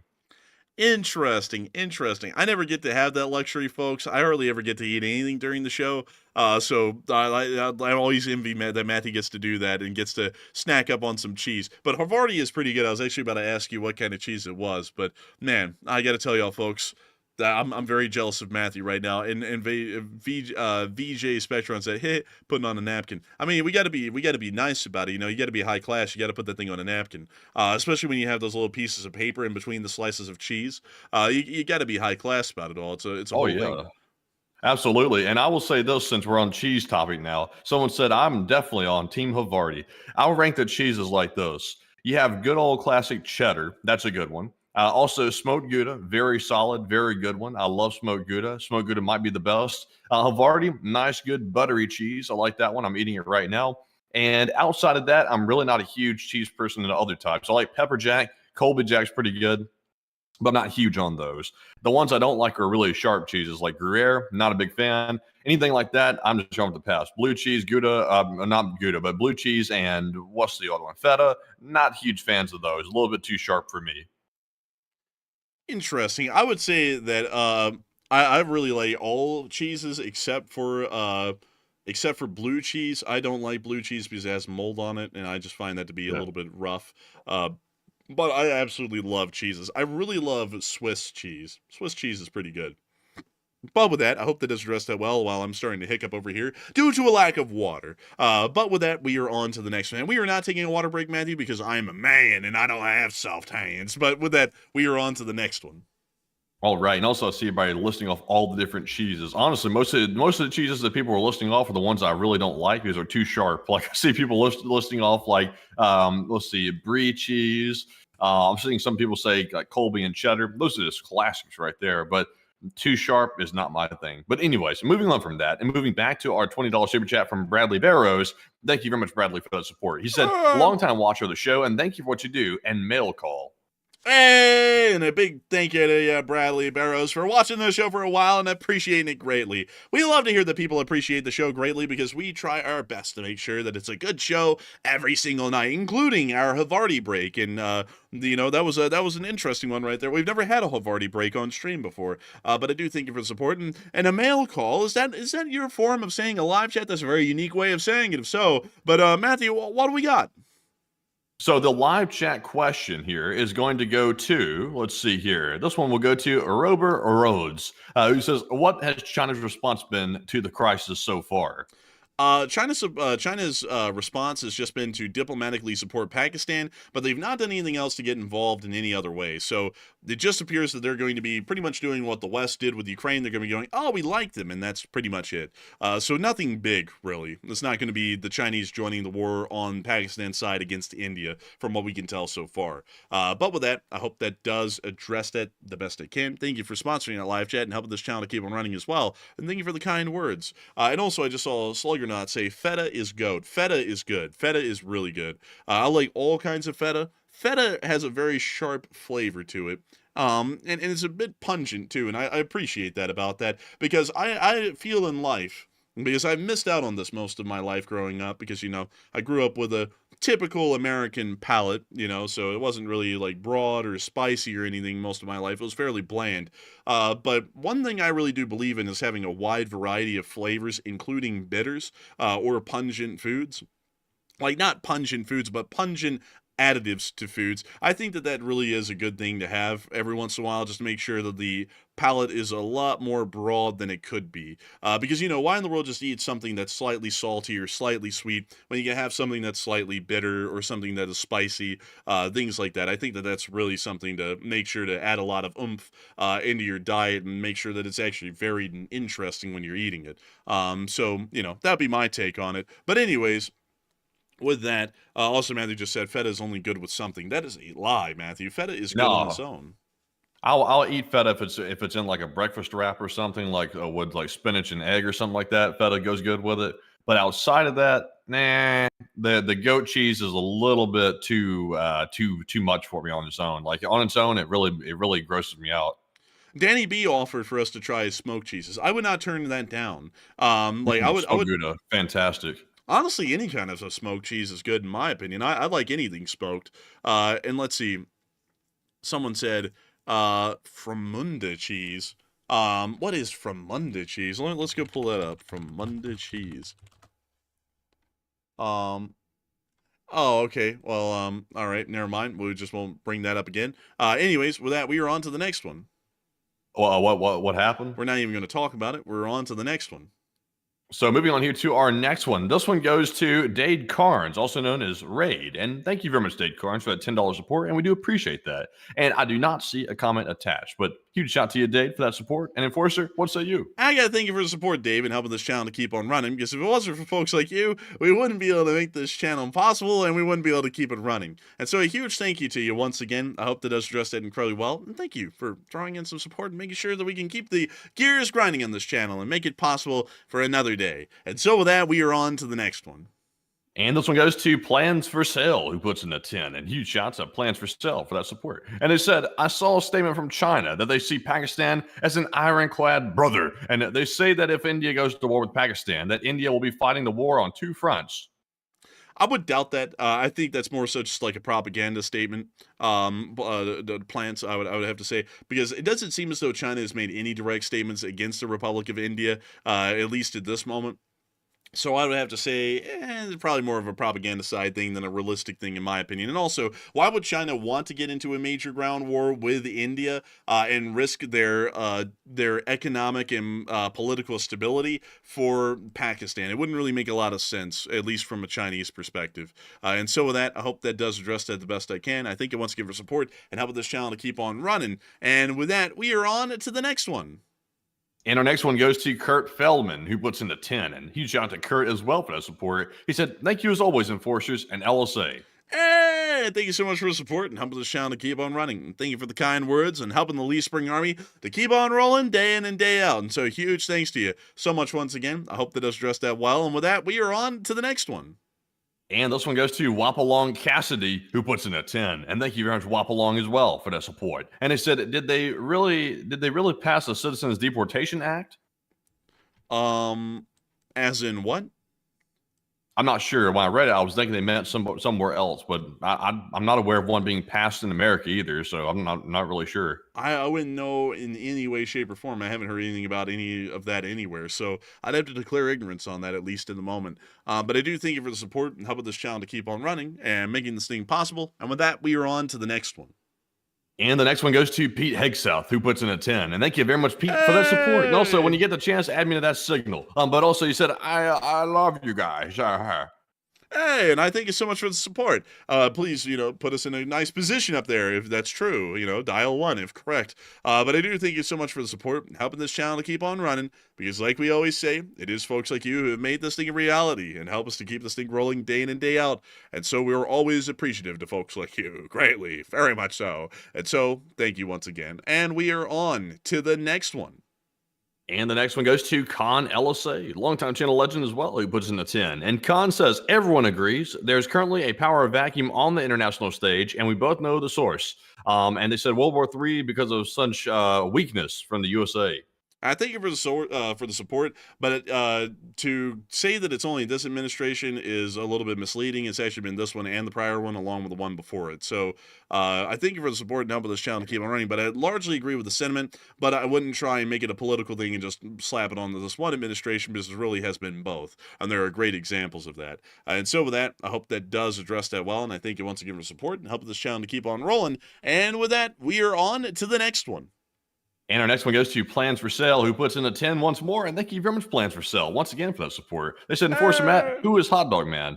Oh, and Hot Dog Man was a failed YouTuber that used to do YouTube videos and stuff like that, but he's gone by the wayside, and he said before he's reeling back and he's quitting basically. So the Hot Dog Man is no longer, but he used to be the brunt of the jokes basically because he used to harass his channel quite a bit. But he's no longer a YouTube channel apparently, based on what he said. But Enforcer, what say you? I would have to give the exact same answer as Matthew on that one. He was a YouTuber for some time, but he ended up quitting. Really because he ran off all of his viewers. Pretty much a story on how not to run a YouTube channel is that guy.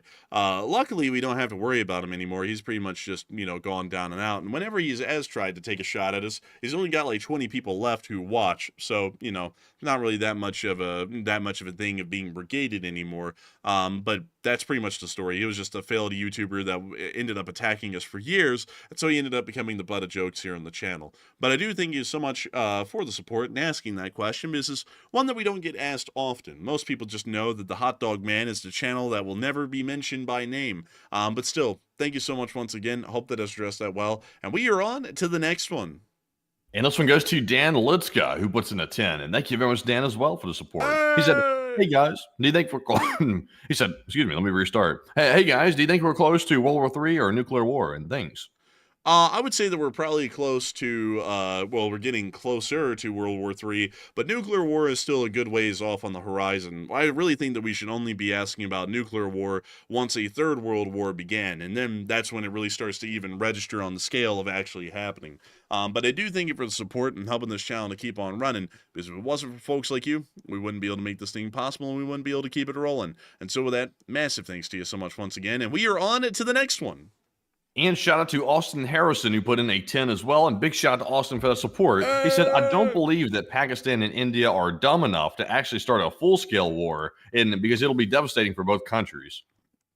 You would think that they wouldn't be dumb enough to do that, but we thought that Russia wouldn't be dumb enough to invade Ukraine, and then they did it. And so it kind of shows that it doesn't matter what the smart option would be. Sometimes they can take the dumbest option, and right now it appears that they are taking that. So while it seems implausible, it's actually happening from everything that we can tell, which is the most concerning thing about it all. But I do thank you so much once again for the support and helping this channel to keep on running. It is folks like you who help to make this thing possible and keep us rolling day in and day out. And so a huge thank you to you once again. And we are on to the next one. And up next, big shout out to Marc-Andre Burnett for putting in a $5 donation. And thank you very much, Mark, as always, for throwing in that 5. We also have a 5 from Thomas D. Orazio, as well as De Minimis RT. And a big shout out to Mark once again, and Thomas and De Minimis for that $5 support. And we do appreciate that. But Enforcer, what say you? I got to thank all three of y'all for the support and helping this channel to keep on running, because while y'all didn't throw in comments, the support is massively appreciative. And we, of course, are able to keep this channel running thanks to all of y'all. And so a huge thanks to y'all once again. I hope that does address that well. And with that, we are on to the next one. And this one goes to WF2U, who puts in a 5 and says, Yanet News, April 7th, Israel's IAA, India complete successful test of Brock air defense system. And I thank you for the support. Is that saying that something happened on April 7th of this month? Or I actually didn't really understand it. I think they're saying that it did happen. I think that India completed a successful test of an air defense system, the Barak. I thank you for the support. I'll have to go back and look into that, because I don't remember reporting that, and I don't think we did. But I will try and look back into it and research that system if that did occur. And so a huge thanks to you once again for the support and helping this channel to keep on running. And with that, we are on to the next one. And we have a 10 Switzerland monies. Swiss francs. Switzerland francs. I almost forgot, but the 10 Switzerland francs from Howie. And thank you very much, Howie, for that 10 Switzerland francs. He said, ask Pete Hexa, the follower of this channel, to get you on the Signal chat. The news will be even better. Oh, the news would be fire if we could get on that Signal chat. I know that for sure. I just don't know if we can get on it or not, but we will still give it a shot. Why not? Like, what could it hurt? But I do thank you so much for the support and helping this channel to keep on running, because it is folks like you who help to make this channel possible and keep it running. And so a massive thanks to you once again. And we are on to the next one. And this one goes to Marc-Andre Burnett, who puts in a 5 once more. And thank you very much, Mark. He said, everyone who's received an LSA patch is very proud to wear or have it. And I received 3 and gave 1 to a community member who is very happy to have it. Hey, and I gotta thank you so much for the support, and that is very good to hear. I like to hear that, and I'm glad to hear that people are proud to wear the LSA patch. I wish we could get out to giving more of them out to the folks. Maybe eventually we can. Who knows? But still, a huge thanks to you once again, and that's great to hear. And with that, we are on to the next one. And this one goes to Radio Face 86, who puts in a 5 and says, do y'all think that China's military is a paper tiger or somewhat a serious threat? I think it's somewhat of a serious threat, but I also think that a lot of their abilities are greatly over-exaggerated, much like the Russians' abilities were greatly over-exaggerated before the Ukraine war, and then it became pretty clear that they don't do well, and they actually suck a good bit. So with that, I hope that does address that well, at least in my opinion, kind of like the basis for that. But I do think it once again, and with that, we are on to the next one. And our next one goes to Philip Fixes LSA, who puts in a 5. And thank you very much, Philip. He said it's been a bad day. And also, sorry to hear that, by the way. I hope tomorrow's better. But Philip says, please take a moment to check out Lake Eola in Orlando. And Orlando is a city, beautiful, with many different parks and architecture. And I thank you so much for the support. And let's see if we can take a look at this Lake Eola. Let's see here. Where is it? There's a lot of lakes around here. Like Eola. Can you spell it for me, Matthew, really quick? It's Eola. Ola. Let's take a little look here. So it's this little lake right here. No fishing. So let's see here. Oh, they got a little pagoda. They got a little auditorium. They got a little skyscraper. Got geese. All little geese babies. Oh, very nice. I like this place. This is quite nice. Are swans or geese? Those are swans. You were correct. Those are swans. I'm very tired right now, Matthew. Brain not really firing too well. Why say a lot word when few word do trick? But I do thank you so much for the support and sharing this place with us because it sure as hell does look nice. And so with that, oh look, it's the Walt Disney Amphitheater. That's why it looks nice. It's Disney Lake. I like it when Disney money comes into an area. It gets real nice looking.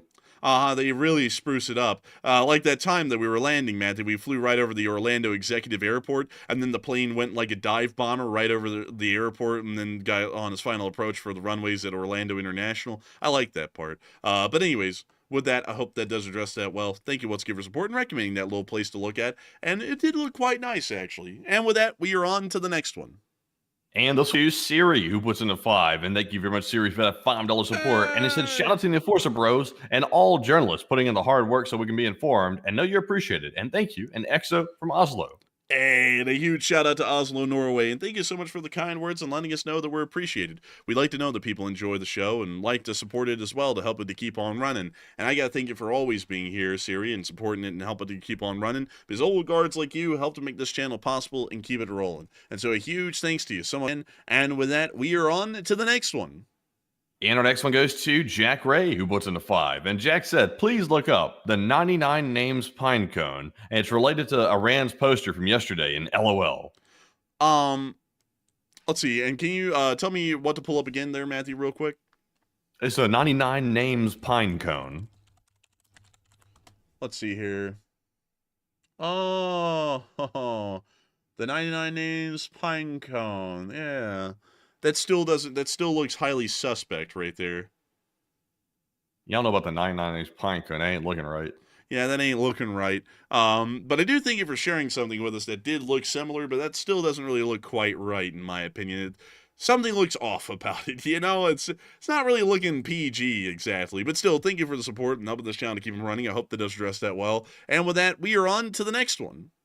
And our next one goes to Danny B once again. This time he throws in at 20. And a huge shout out to you, Danny, for I believe the second or third support of the night. And Danny says, Chef Danny again, and I tagged both y'all for my catering I'm putting out on Monday. I'm doing Italian this time. Italian. I must admit, Danny, right now I could go for some of that delicious catering, the Italian type. Right now, I could go for it very much. And also, if you get a chance, tell me in the live chat what dishes you're doing, because I'll be curious to know. And also, I will check it out, now, by the way, on the Discord when I do get the chance. But I'll be happy to check it out. I love watching the food pictures, but it makes me starving. I feel like a North Korean staring at food that I might not be able to get. But Enforcer, what say you? I got to thank you for the support as well, and I got to thank you for tagging us in that, Danny B. We will make sure to take a little gander at it. And I myself am getting kind of hungry. I'm exhausted, and I'm hungry. I don't know why I'm exhausted, really. I have no clue. But I am pretty hungry, and I think I think I might have to take a little look at that. I think I might have to take a little late night jaunt right after this show is over to go try and get something to eat. But I do thank you so much for the support and helping this channel to keep it running, and I hope that does address that well.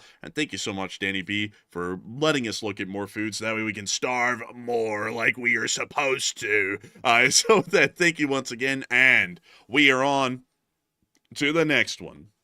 And our next one goes to Kyle Padell, who puts in a 5. And huge shout to Kyle for that support. And he says, what about the statue Quadriga above the Brandenburg Gate in Berlin? Slava LSA, an Oklahoma supporter. And thank you so much for the support and helping this channel to keep on running.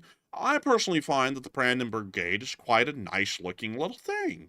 I like it. And I like the statue above it up there, too. It's just a cool-looking statue. Look at that thing. Look at it, Matthew. Look at it. That looks pretty good. I like it. It's pretty cool. And I also like this old car right here. Now that is interesting. That is interesting. It appears to be a tourist trap sort of a thing. I would actually be trapped on that tourist trap because that actually is pretty neat. But I like that statue. I think it's neat. I don't like this one, though. That's just like a little bit corporate looking. Mostly they're about to synergize with the community and really start to feel... That's that... Isn't that the Coca-Cola bear? In disguise? Man, they're trying to sell Coke like in disguise. Talking about, I heart Berlin. Bro, that's the Coke bear. I love Berlin. Buy Coke. It's like, no, I will not. I refuse. But I like that statue, though. I think it's pretty neat. So with that, I hope that does address that well. You know, it looks like the roof of the Brandenburg Gate was differently shaped at some point, because you can almost see what looks to be like I think it's called a lattice work where the roof used to be. I'm interested in that now. I wonder if the roof was different at some point. Anyways, I do thank you for the support. I hope that does address your question about the statue. And thank you once again for helping this channel to keep on running. Because if it wasn't for folks like you, where would we be? Well, it wouldn't be here. And so with that, thank you once again. And we are on to the next one. And this one goes to Ogre Online, who puts in the 5. And thank you very much, Ogre Online, for that $5 support. And he said, if Pakistan and India start fighting badly, the whole world will probably try hard to get both of them to stop and may even try to force a peace. That's possible. That actually could be possible. You just never know. They could try and force a peace. But then again, you can't really force a peace if they don't want peace. That's kind of the thing about it. So you can only kind of try and sway it to the side you would think would win. But peace comes when the time is right. There's really no way to force a peace. But I do thank you for the support and helping this channel to keep on running. I hope that does address that well. And with that, we are on to the next one. And we have a $5 super chat from 2 hot dog guys, 1 cup of snow. And thank you very much for that support. They said, sorry about the joke earlier. I couldn't help it, but it gave me a laugh. And LOTLSA, and take one from the chat and keep up the good work. I thank you so much for the help. I thank you so much for the support and helping this channel to keep on running. And yeah, I didn't really catch on to it until I pulled it up, and then it was a little too late. But I do thank you for the support and helping this channel to keep on running. And we will make sure to get a live chat. So what do we got, Matthew? So the live chat goes to Aga Knight, who says, have you heard about the fires in Israel? I've heard about the wildfires in Israel. We just didn't really find it to be a major event worth reporting on because there was a lot of other things happening as well. But I do thank you for the support and sponsoring that live chat and helping this channel to keep on running. And with that, we are on to the next one.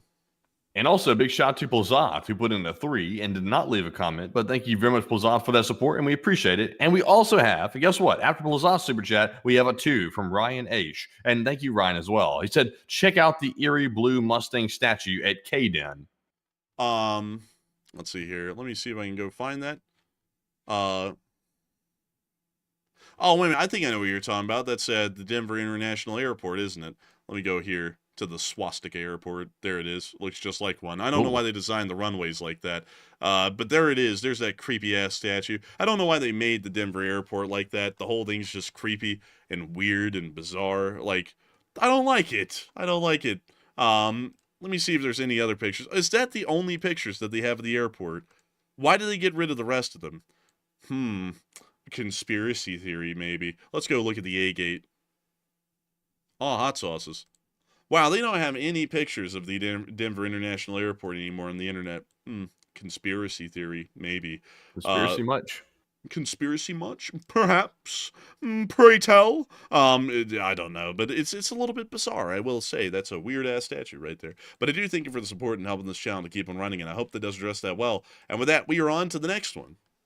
And with that, it is now time to jump into our live chat questions proper, and we are fresh out of super chat questions. But once again, thank you to all in the audience for supporting the channel tonight. And even if you did not throw in a super chat, we still appreciate you anyway. So smack that like button and give the like button a little piece of your mind, a little bit here and there. And if you're a bot and you want to take some anger out, go ahead and bash the like button if you'd like. But anyways, we have one more super chat. It just came in. It's from Peter Radic, and he put in a 5. And thank you very much, Peter. He said, when will India and Pakistan glass each other? Thank you so much for the support, Peter. And I would say within the next 2 days, most likely, I would assume. But it might be a little bit beyond that. But highly likely within the next few days.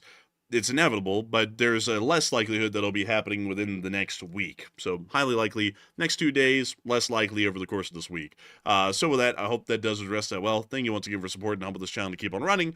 And with that, it's time for us to get on into those live chats. So what do we got from the Morse code deciphers of the stream, Matthew? What do we got?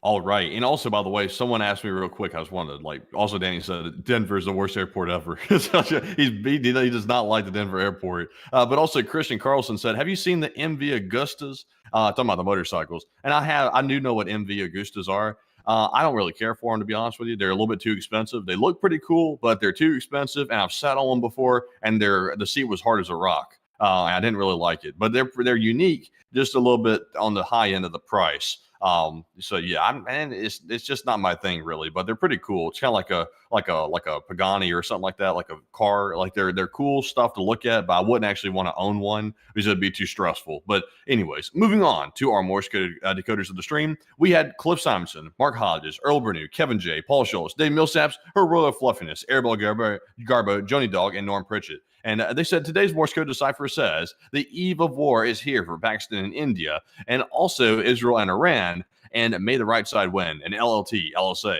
And ding,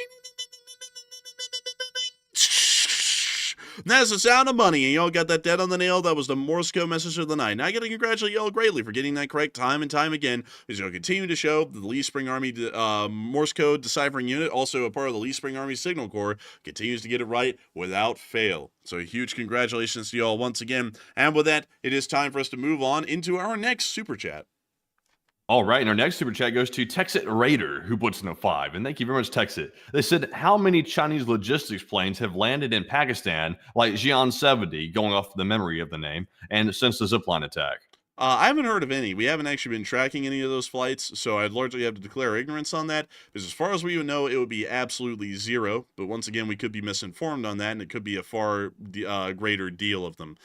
So with that, I hope that kind of unfortunately addresses our lack of information and ignorance on that somewhat well. And with that, we are on to the next one.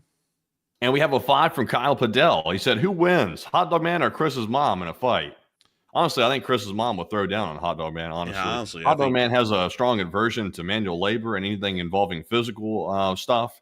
And for some reason, he thinks that I remember back in the day, he threatened to get me in a boxing ring or something, and also get the enforcer in a boxing ring. And for some reason, he thought I was going to apparently be a pretty good even match for him for whatever reason. And he thought he was going to really beat down on the enforcer. So the guy is crazy, but I think Chris's mom could probably take him. But enforcer, what say you? I would say Chris's mom could easily beat him. Like anyone could beat Hot Dog Man. I mean, he's a little angry guy. So anyone could beat down on that. That wouldn't be a tall order at all, man. Honestly, maybe punch him in the liver a little. That'd weaken him up a little. But anyways, with that, I hope that does address that somewhat well, at least in my opinion. It is what it is. But still, with that, we are on to the next one. All right, and our next one goes to Katinka Reed Coffee, who puts in a 27 Swedish kroner. And thank you very much, Katinka, for that support. And they said, you make my days.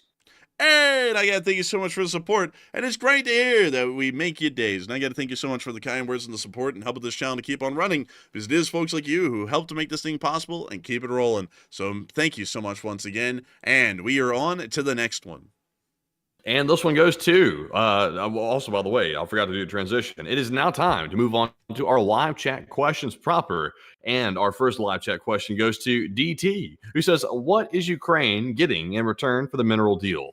At this moment, we do not know because we do not know the terms of the deal. So I'd have to declare ignorance on that. And so with that, we are on to the next one. And our next one goes to Judy from the live chat, who said, if China sends in troops to fight in Ukraine, do you think the U.S. will step in and send troops? I'm actually unsure on that one at the moment. I would say most likely not because, our sons and our daughters, and then everyone would go, oh, we can't do it. We can't do it. Hold off, everyone. Hold off the troops. So I would say most likely not. So with that, I hope that does address that well, at least in my opinion. And with that, we are on to the next one. And this one goes to Barry Woodward, who said, forgive my ignorance, but which country is more aligned to the United States, Pakistan or India? Right now, India is more aligned to the United States than Pakistan. Pakistan's getting more aligned to the Chinese these days. So I hope that does address that well. And we are on to the next one. And we got a question from Plexus Gaming, who said, I've heard that Russia is having a buildup of forces similar to those before they invaded Ukraine, but this time on the Finnish border, and is it accurate? We've heard a little bit about that. We've never actually gotten a real good hard troop count on that yet. So it's really hard to say whether that is the case or not. And I'm doubting that a good bit because from what we already know, there's a large troop concentration in Kaliningrad and Belarus. So it'd be pretty hard for them to have a large troop concentration in Kaliningrad and Belarus, and then also still fighting the Ukraine war and also building up a force on the Finnish border. So there's a chance, but I have a feeling that's not as big as people are making it out to be. And so with that, I hope that does address that well. And we are on to the next one. And this one goes to Barry Woodward once again. He said, what is a tipping point of young workers in China versus Xi's hold on this economy against the U.S. tariffs? I'm really unsure at this moment. I really do not know because a lot of them really don't revolt. They just go and do what's called lying flat. So if there is a breaking point, most people will just start to, not have jobs and just try and survive off of the little money that they have. But once again, I don't really think there really is a breaking point in China, a lot like there isn't really a breaking point in Russia, where the public just openly revolts against the government. I think that's something that the military largely would have to push forward itself, and then the public could follow along, but the public really isn't the determining factor in that. So with that, I hope that does address that well. And with that, we are on to the next one. And we have another super chat from Peter Radik once again, who puts in a 5. And thank you very much, Peter, once more for that second support. He said, what's the probability of an actual nuclear weapon being used in Pakistan and India, percentage-wise, if you had to say? I would say that there's a less than 5% chance of a nuclear weapon being used inside the conflict because it most likely will be negotiated out before a nuclear weapon can be used. Also, both sides would understand that conducting a sweeping offensive against the other would greatly increase the chance of a nuclear conflict, and I also believe that both sides may be evenly matched enough that there will never be a sweeping offensive by either side that would produce a situation where one or the other would start to seriously consider the usage of nuclear weapons. So in my opinion, I would have to say that the chances of that happening are fairly unlikely, at least to me. But with that, I hope that does address that the best I can. Thank you once again for support and helping this channel to keep on running. And with that, we are right back into the live chats. And our next live chat goes to Off Grid with Scott, who said, do you think Ukraine signed the mineral deal so when they hit the Victory Day parade in Russia and Moscow, it will make the U.S. so involved that Russia can't hit back like they want? I would say maybe. I would say we'll reread that one again really quickly, Matthew, so that way we can really come up with a good answer to this. Scott said, do you think Ukraine signed the mineral deal so when they hit the Victory Day parade in Moscow, it will make the U.S. so involved that Russia can't hit back like they want? I would doubt it because the Russians can hit the Ukrainians any way they want as long as it's not nuclear, even right now, and even with a mineral deal, that still will be the case. So if Ukraine attacks Moscow, if Moscow responds, speaking about May 9th in particular, it really is just the same as it always has been throughout most of the war, at least in my opinion. So with that, I hope that does address that well, and we are on to the next one. And this one goes to Jay Cash, who said economic data from China is showing massive problems coming. And with Pakistan looking to China for help and support, could war exacerbate the impending global recession? There is a possibility that all of these outbreaks of war could certainly start to cause a large global recession because due to the global economic, the global supply chains, the logistics ones, it's pretty much impossible to not have a war pretty much start to cause major ripples throughout the entire global shipping chains and also supply chains as well. And so for that reason, yes, these kinds of wars actually can cause significant economic recessions, which means that any conflict happening in the world can end up being America's problem because it could start to affect the bottom line here at home. And so with that, I hope that does address that the best I can. And with that, we are on to the next one. All right. And believe it or not, we are actually down to our last question of the night. We have a question here, which was asked by both Keith Dominic and Andrea Scout. And I'm going to combine them into one. But Enforcer, you can do the thing. And so with that, we are on to the final question of the night. And so who was the last person through in the lucky last question of the night? All right. And it was Andrea Scout and Keith Dominic, and they asked a similar question. So here it is. I'll try to paraphrase it. Can you tell us the force comparison between the Indian Army and the Pakistani military? And generally, how strong is each one, and which one stands a better chance of winning? Technically, India stands a better chance of winning on those metrics by far, but the thing is that those are quantitative metrics, not qualitative, and qualitative is much harder to measure because it's really hard to actually get a good grip on that until the war begins, until we see how their doctrines really work and, how they work against each other. It's a really difficult thing to gauge, but at least on paper, India should be able to win hands down. But once again, I have to remind everyone that on paper, Russia should have won in Ukraine hands down, and 3 years later, they're still nowhere close to winning. So while we could give a really in-depth kind of a breakdown and do all of these different kinds of equations and ideas or, historical examples to compare the two and then say that the Indians would obviously win, that might not end up being the case. Kind of like how the Ukraine war showed that. And so I hope that does address that well. And also we have one last super chat from Old Warrior who threw in a 20 and said, concerning coffee, the lighter the roast, the more the caffeine. And I got to thank you for the recommendation on that, Old Warrior, and we'll look into that because I think I might have to start drinking coffee again tomorrow if I'm going to be this exhausted on some streams, just out of the blue sometimes. And so with that, a big thanks to you once again for support, Old Warrior. And with that, we have reached the end of tonight's stream. I've got to thank each and every one of y'all so much once again for watching. And if y'all have enjoyed, please make sure to like, comment, and subscribe. We'd love to have more people joining the Elite Spring Army every single day. We are actually up to 347,600 subscribers, meaning it is highly likely tomorrow that we could end up at 348,000 subscribers, meaning the Elite Spring Army is back on the climb. But nevertheless, I thank you all so much once again for watching tonight. It's been an absolute honor and a pleasure to be able to cover the news for so many people. As Trism666 just threw in a $100 super chat and said, thank you for everything. Keep up the good work and good night, LSA.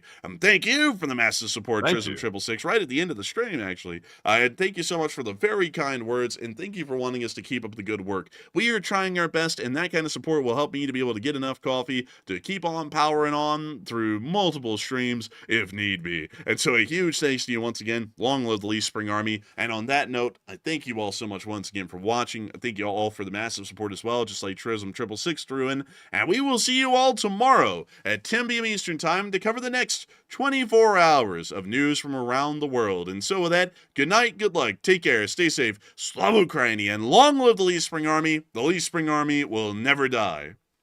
And also, like the Enforcer said, big shout out to Old Warrior and Trism666 for that last minute support, and we do appreciate both of you very much. And with that, folks, that is the end of the stream tonight. So we will see you tomorrow midday for a short war video, or maybe even an emergency stream if there is that big of a news to cover of the war between India and Pakistan breaking out. And of course, we will be on air tomorrow night at our usual time at 10 p.m. Eastern. But a huge shout out to all 82,000 people that joined us tonight and all 3,200 likes as well. And we do appreciate that, of course, once again. But for now, Slava Ukraine, Herom Slava, get some rest, and good night.